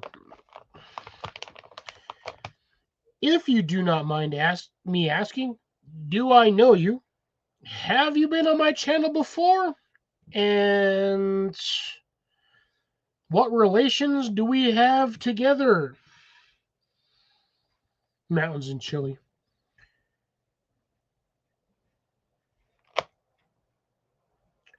Ooh, okay, that's. Dano, will you stop trying to confuse the shit out of me with 3 different freaking channels? Making me what do you got? 1 on your phone, 1 on your tablet, 1 on your PC. You over here killing me? Now, mind you, I do appreciate the multiple views on here. That actually helps me out quite a bit.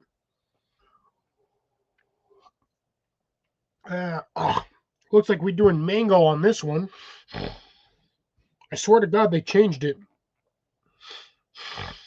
It used to be lemon, grape, cherry, and blackberry. I wonder when the fuck they changed it to mango. Deb.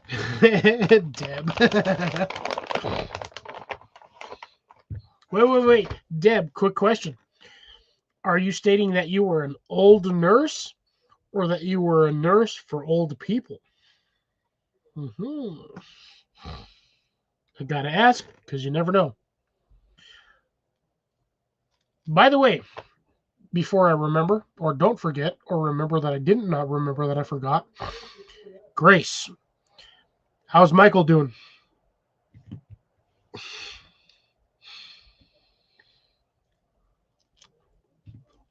I usually ask every live. Last few lives, I apologize if I forgot.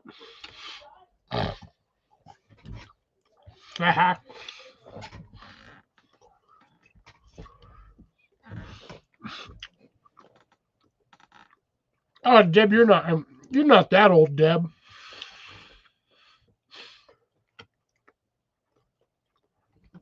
I'd say max 51.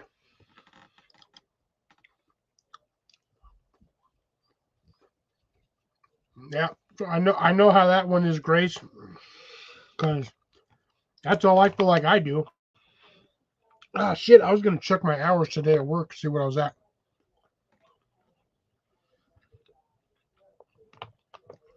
I don't know who the hell Natalie is, so that one throws me off entirely. Oh, shit, I forgot what these were. Oh, these are 8.8%. 234s and 8%. So I should hopefully sleep pretty goddamn good tonight. I might actually just go till 10 o'clock.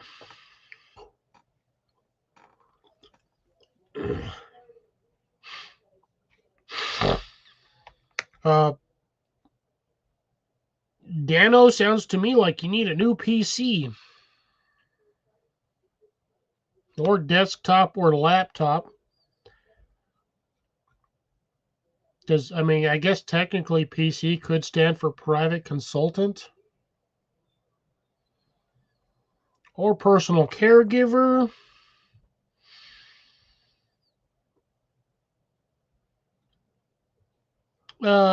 Drops, I'm assuming that's registered nurse.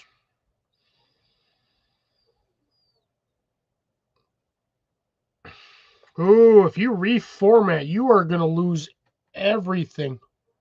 That basically factory resets your computer.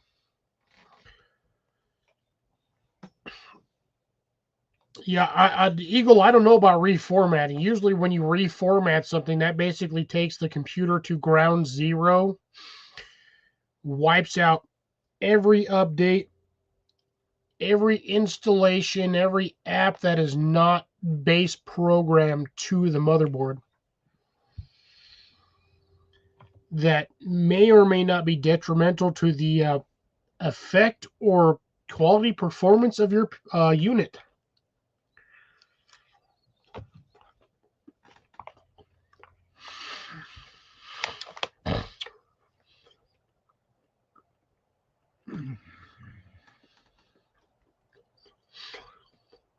Well, the thing is with RN over the years, internet, social media, blah blah blah blah. RN is either registered nurse or a real nig. I'm not going to say the rest of the words, but we all know what I'm talking about. I'm not trying to be that person, but that's usually where that goes.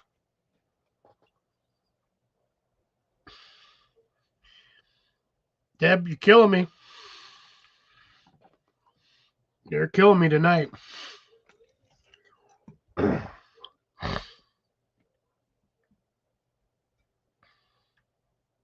Yeah, see, exactly.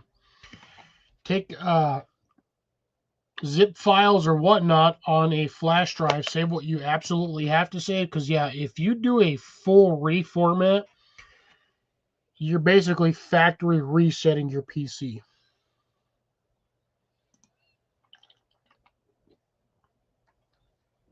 Man, now back to 6 watchers, which is good. I'd say I'm having a fairly productive night at nearly 4 hours, 3.5 hours. Good. I actually got this. I have no idea what you're talking about, Deb. Maybe not. Maybe you. Maybe me. There's a reason why we get along and we don't hate each other.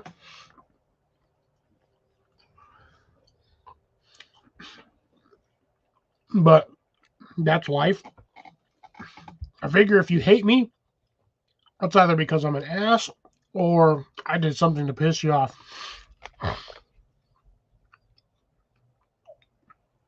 But everybody here has just about known each other for shit. I'd say 5-6 years at least, minimum.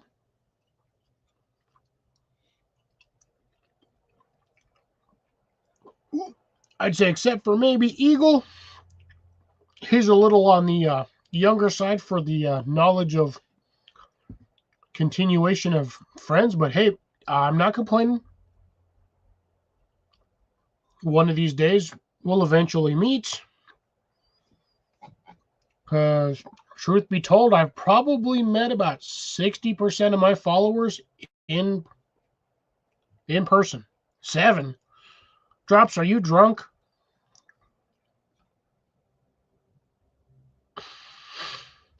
He says 7. The most random possible number.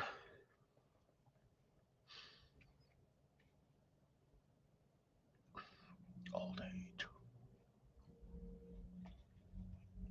Yeah, that's what I'm saying, though. Oh, that's exactly what I'm saying, though, Eagle. You are, for YouTube acquaintances, I'd say you're on the younger, not physically younger, but as far as like YouTube subscribers, you're on the slightly younger side. Yes, it's been a few years, but I've known a lot of these folks on here for nearly half a decade, if not damn near a decade.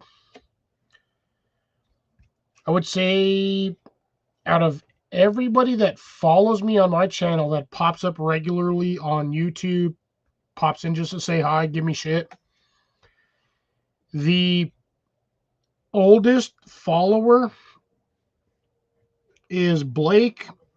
I believe then it's Cecilia,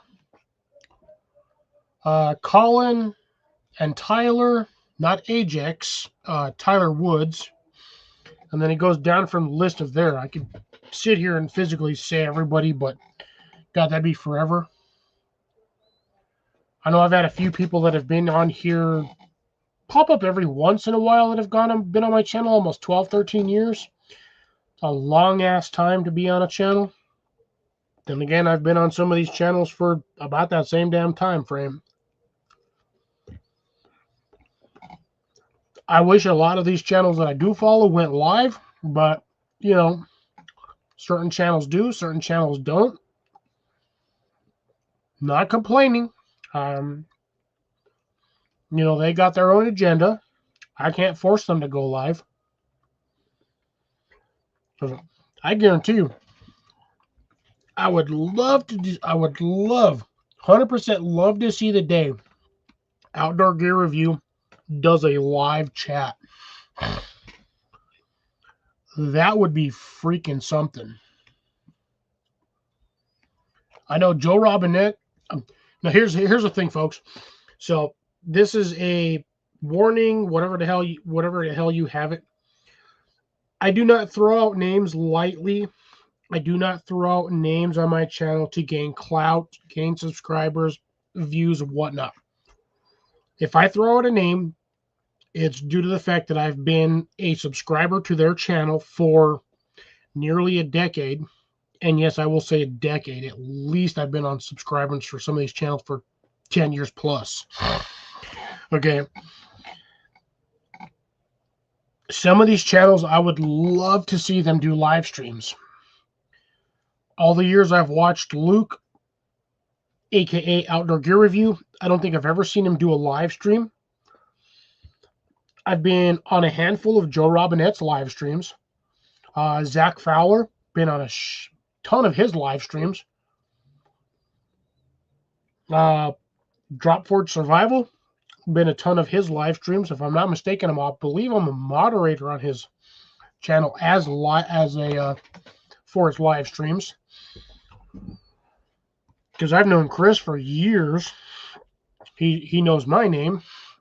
Doesn't exactly know who I am. We've never met in person, but I believe I'm a moderator on his channel.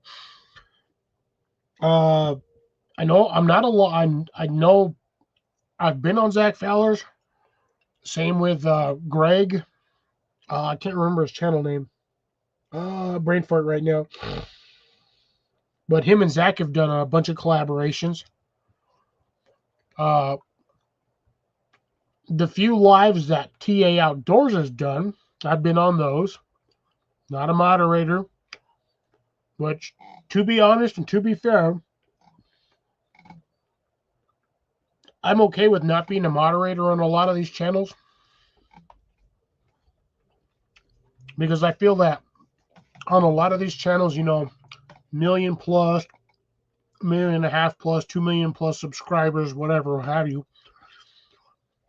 It is far too hard to moderate channels that have that many people show up in a live stream.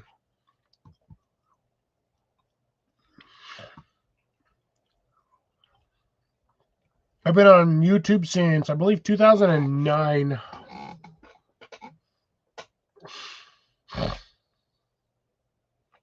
But I mean, there is a lot of big channels I've been on. Some have selected me as a moderator. I'm fine with that. That's their own choice.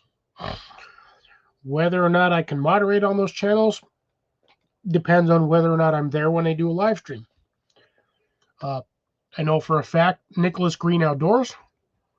I've known him for, I would say I've been acquainted with him for, Jesus Christ, since he was 16. Like, I shit you not, I've been on his channel since he was 16. I was there on the day that he turned 18, got his channel monetized. And I've honestly been a moderator like since. And that's been 6-8 years I've been a moderator on his channel. And he has not kicked me off as a moderator. I'd assumed by now I'd be removed, but hey, it is what it is. I've known the guy for years. He's a cool gentleman. I'd love to meet him in person.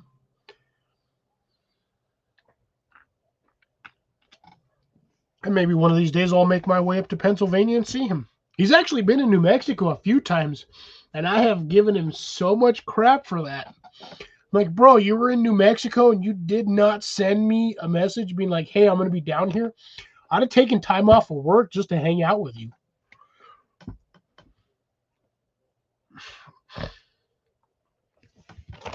And I've told him that so many times, but he always forgets. Just to hang out with him, because like I said, I've known Nick Green for, God, forever. Which is funny, because a lot of the old streams that I used to be on and visit, Grace can attest for this. Like, that's where I met Grace. I think I met Grace on, it was either Spicy's channel, Tyler's channel, or Mallory's channel. But I always see the same, depending on the channel, it's always the same 5 people no matter what channel you're on, you will almost always see the same 5 people. And that's where I know a lot of my followers from, down here in the side chat. I've met them through various channels throughout the years.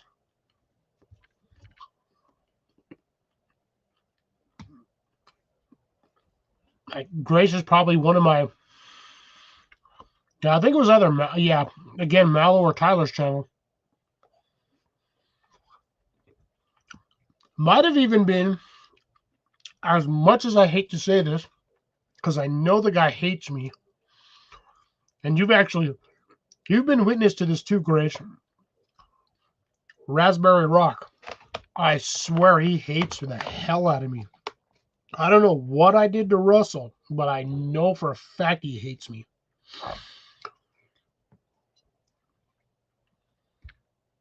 Oh, I do remember Blog TV. Well, that's his thing, though, Drops. Phil does not do a lot of lives anymore. He'll do the occasional provisional live here and there. But for the most part, majority of his stuff is either short videos or like little views of 5 to 10 minute videos of him sucking down a stupid hot pepper and damn near dying on screen. Because he used to do every Monday, he used to do a live around 6 or 7 p.m. his time. And I was always there.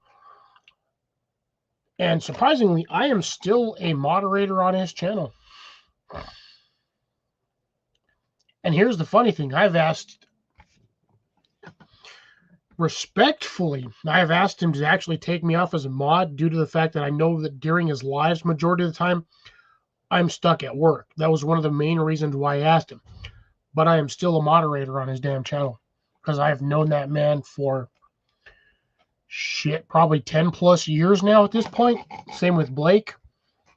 That's where I first met Blake, was on Phil's channel. So there's that. This is, by the way, this is not me bragging by any means of the word, any stretch. These are just people I know because I've been on their channel for over a decade. It sounds like a lot of time. It really does. But when you know somebody 13 plus years, that's a long ass time. That's like almost an eternal friendship in some cases.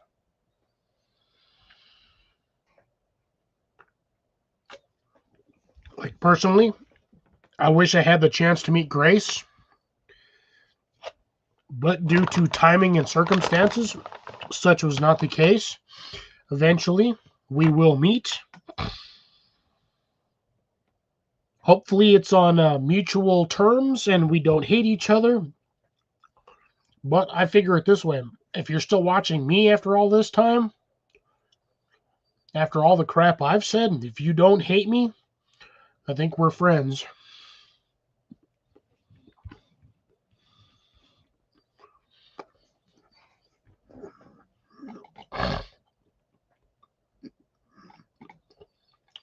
Oh, there's a lot of things over the years, Dano, that have been bought out by places and just kind of killed everything.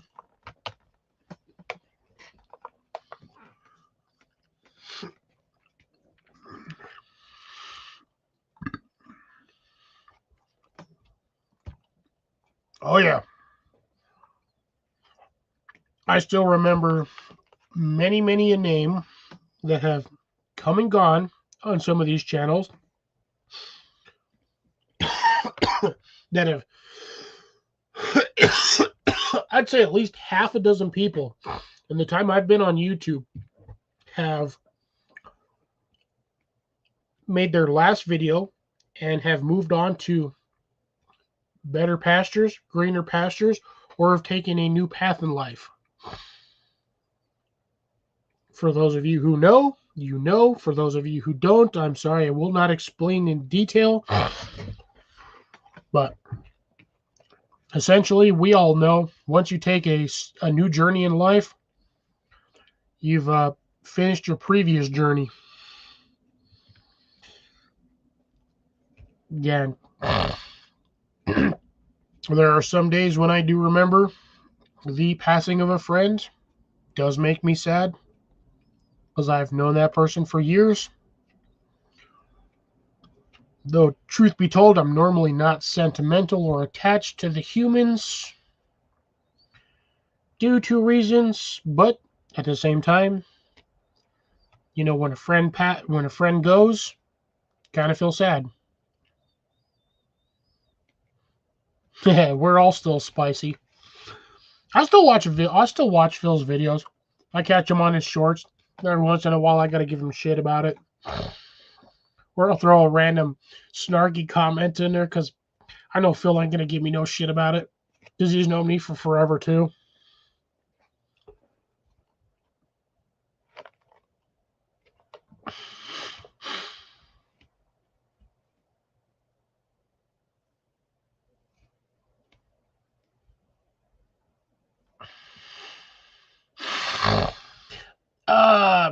Deb, I have the same problem with a certain YouTuber. I'm not going to say names, but I had for years.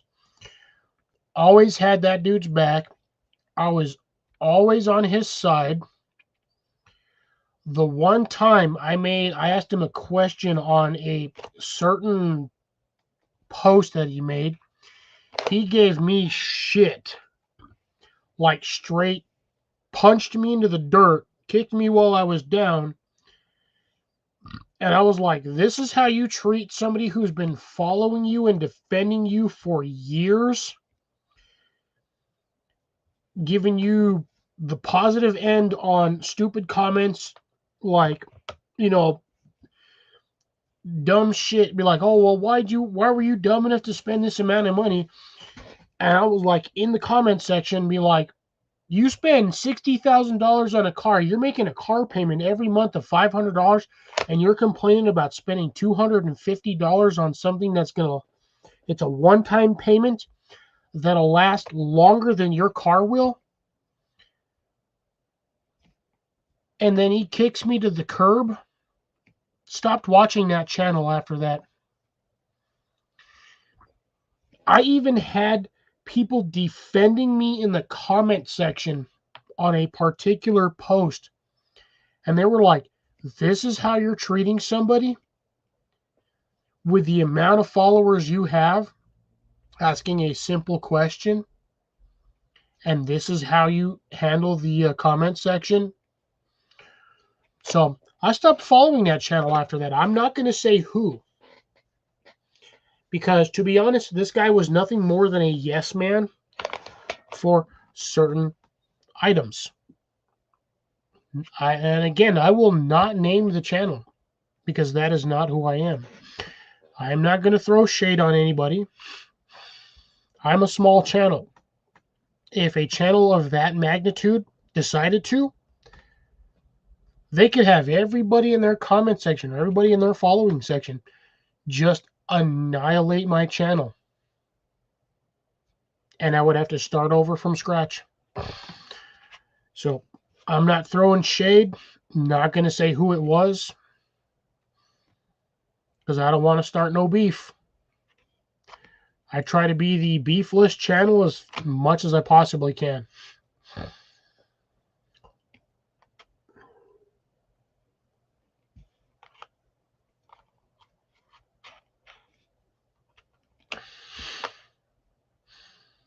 Ooh, that sucks. Yeah, 30 is too young to go, but I guarantee at that point he had a drinking problem.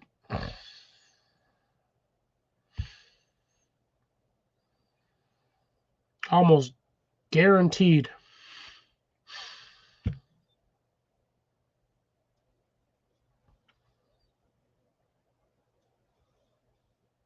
I'm trying to figure out big name homesteader.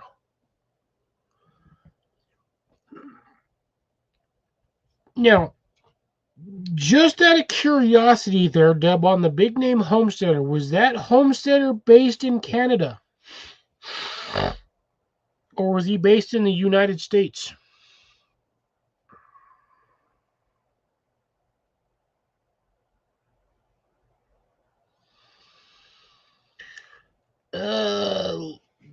going in your 30s due to failed pancreas, I would honestly say at that point, that is, at 30, that's North Carolina. Who do I know that's a homesteader in North Carolina? Oh, fuck. I'm trying to think. Deb, would I know this channel? Oh, he just had... Okay, so that was... So he had genetic... He was genetically predispositioned for something like that. That's rough. Traveling bus.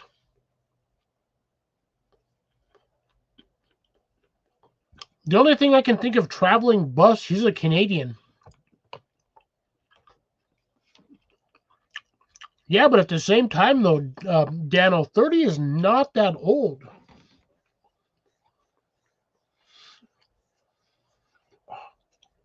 Which now gets me. I ran across this post the other day, and this put an entirely new flag on life.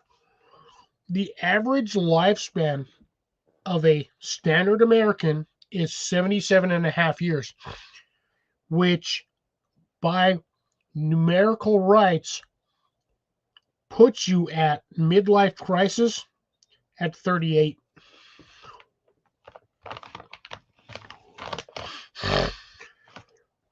So anybody that has made it to 40, you have already physically passed your midlife crisis. Stick that in your hat. That is a hard-ass pill to swallow, to be honest. And I'm still trying to think traveling bus.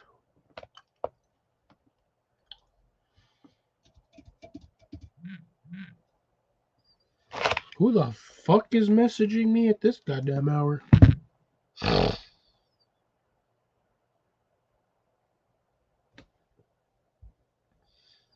Gonna be honest, Deb, I have no idea who the hell that is.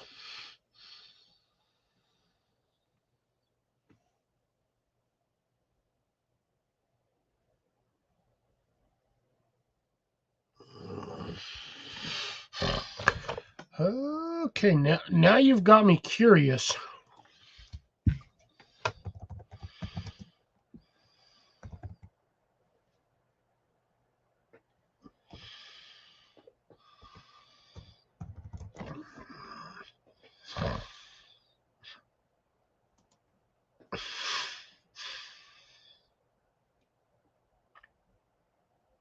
I will 100% admit I've got no idea who the hell that is. I don't think I've ever once seen a video from this particular person.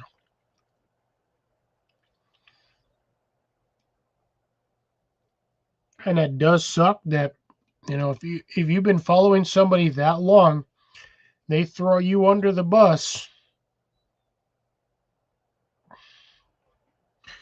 Trust me, I know how that feels.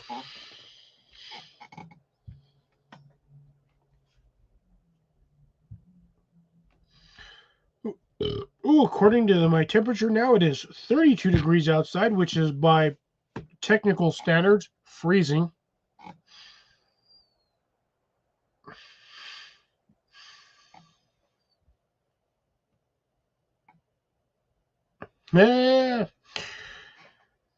Dano, I'm going to say this. When we were growing up, we grew up around Wonder Woman. Nowadays, we wonder if it is a woman. And I don't give a shit who sees this, who gets all pissed off and butthurt about that. I am an honorary Gen X, and anybody that is a Gen X knows exactly how I feel. So, to hell with you and your snowflake-ass feelings. That is all. Ooh, 11 degrees. Yeah, you're about 20 degrees colder than I am. 21 degrees.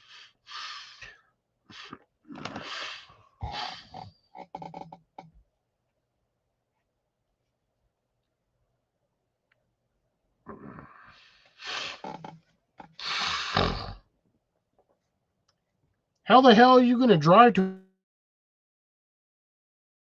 By the way, absolutely sucks because technically you have to drive through portions of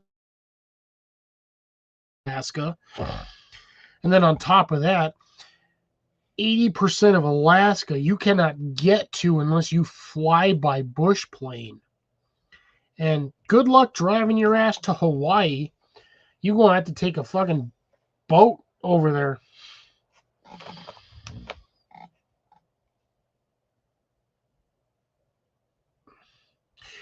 Yeah, I mean, I feel you on that one, Dano, considering the years and years of, I'm just going to say RuPaul. That's where I'm going to leave that at.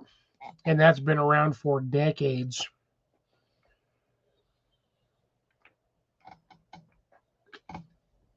Then again, if you really have a problem with it, I would say stop watching Disney. Disney was the first one to start doing that.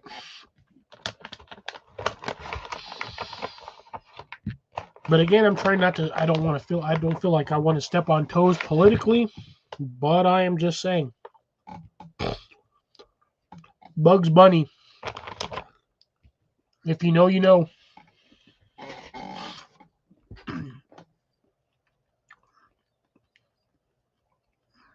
But anyways, this is not about that aspect. We're just trying to have fun and get drunk. Along with a few other things. Gardening, talking about weather. Whether or not gardening is actually good during the wintertime or in the summertime. And me over here, knowing full well I got to deal with football people tomorrow.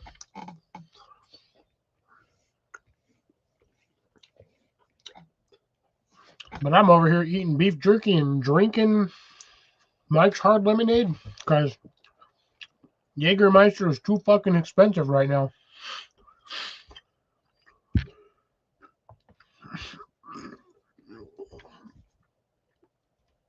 And to be dead honest, for the cost of one Jaeger, I can buy a 12-pack of Mike's Hard Lemonade, 8%, drink 2 or 3 of these. I'm just as good.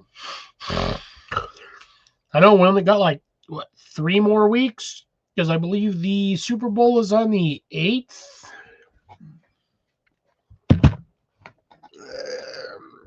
Oops. I think it's on the 8th. Almost hit my calculator.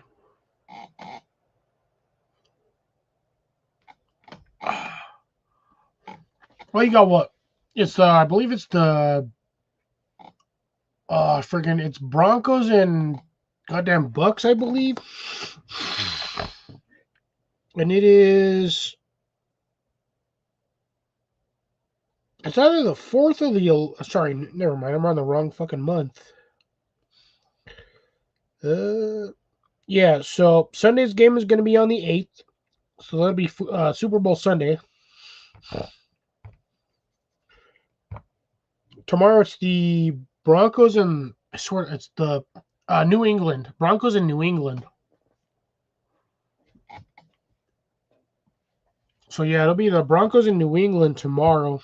But that game starts at, well, for me, it starts at 1 p.m.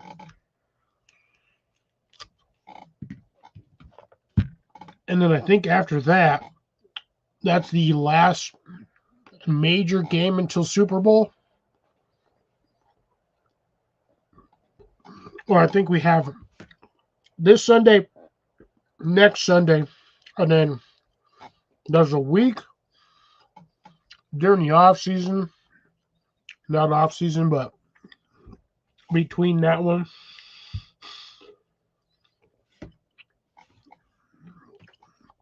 I'm really hoping the Broncos don't make it. I'm kind of disappointed that the Bills lost against them last week. Because again, I have a building coworker who's a Broncos fan, and I really want him to lose. Really want him to lose.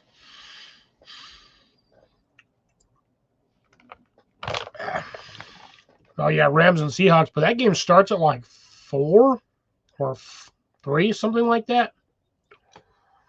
Because it's not an early game for the Rams and Seahawks. I know the Broncos and New England game starts at 1.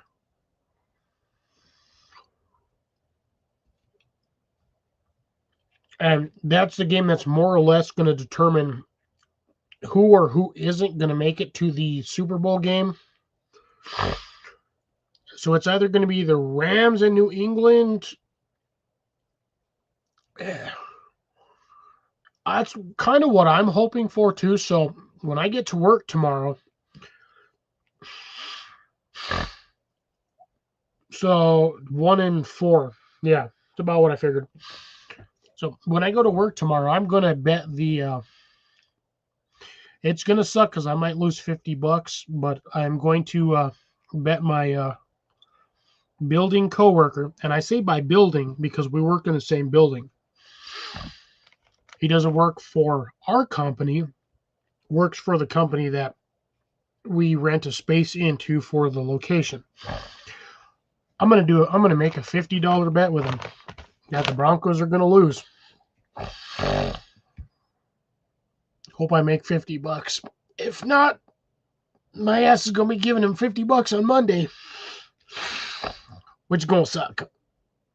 But it is what it is. I don't normally bet on football, but I just want to give him some shit if he loses.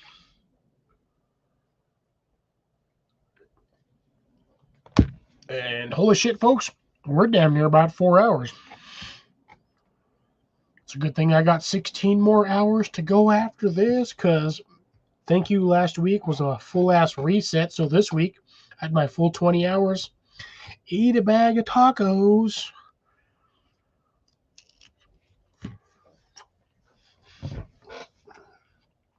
But, all right, folks, just to let you know, we're going to start winding her down. I still about half a can, but I don't care. I'm going to sit here and chill. After the live, anybody got any questions, comments, concerns, anything they'd like to say before we go tonight?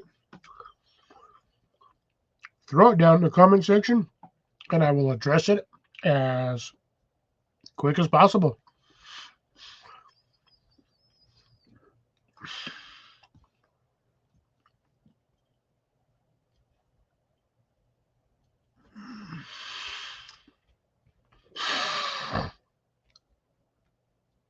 There you go. And nope, I 100% agree with you on that one, Deb. Over the last few years, the Super Bowl halftime show has sucked harder than a Hoover vacuum.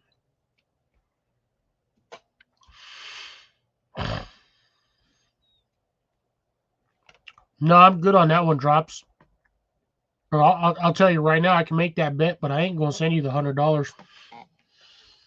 I don't give a shit. You ain't getting my $100. I'm just going to do it with the coworker because I know where his ass works.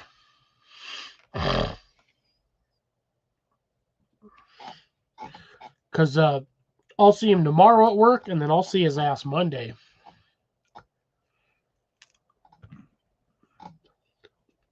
Otherwise, I ain't betting shit with nobody. No, I'm going to pass on that one. I'm hoping for New England, but we'll see. If they happen to win tomorrow, well, that sucks for me.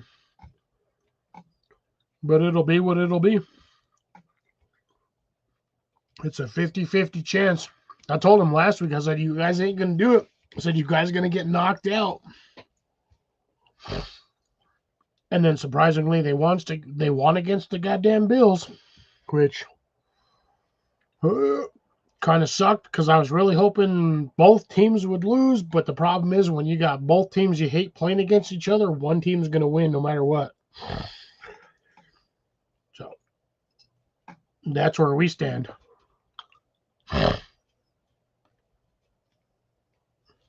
Heated blanket. I got a wool blanket and a freaking throw. And a Kelty throw blanket. That's all I sleep under.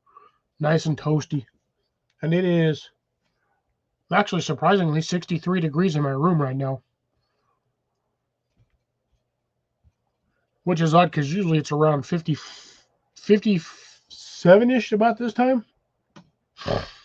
Because it's, yeah, but almost close, getting close to 11. I got 30 minutes before 11, but it usually gets pretty cold. Surprisingly, majority of the time I complain about how cold it is at this time, but honestly, I'm surprised I'm fairly warm. Could be due to the fun beverages, but hey, at the same time, sandwiches. Ooh. He says it freaking, I swear to God, Jesse's all. Grace, did you get the notification for Jesse? He's all, end of the dry day, or end of the dry week. Let's make... did he not make cocktails on like Tuesday night? Or Wednesday? This little shit. I swear to God. But anyways, folks. We are at the 4-hour mark. Surprisingly longer than I normally go, but hey, I hope everybody enjoyed tonight. Do me a favor, folks. Stay warm, stay hydrated. If you have any sort of external battery packs, please, for the love of God, keep them topped off and charged up. If there's an emergency, at least you have battery backups. Yeah, it's what I thought. He did a cocktail thing the other day. This little turd. I'm going to give him shit about that here in a minute.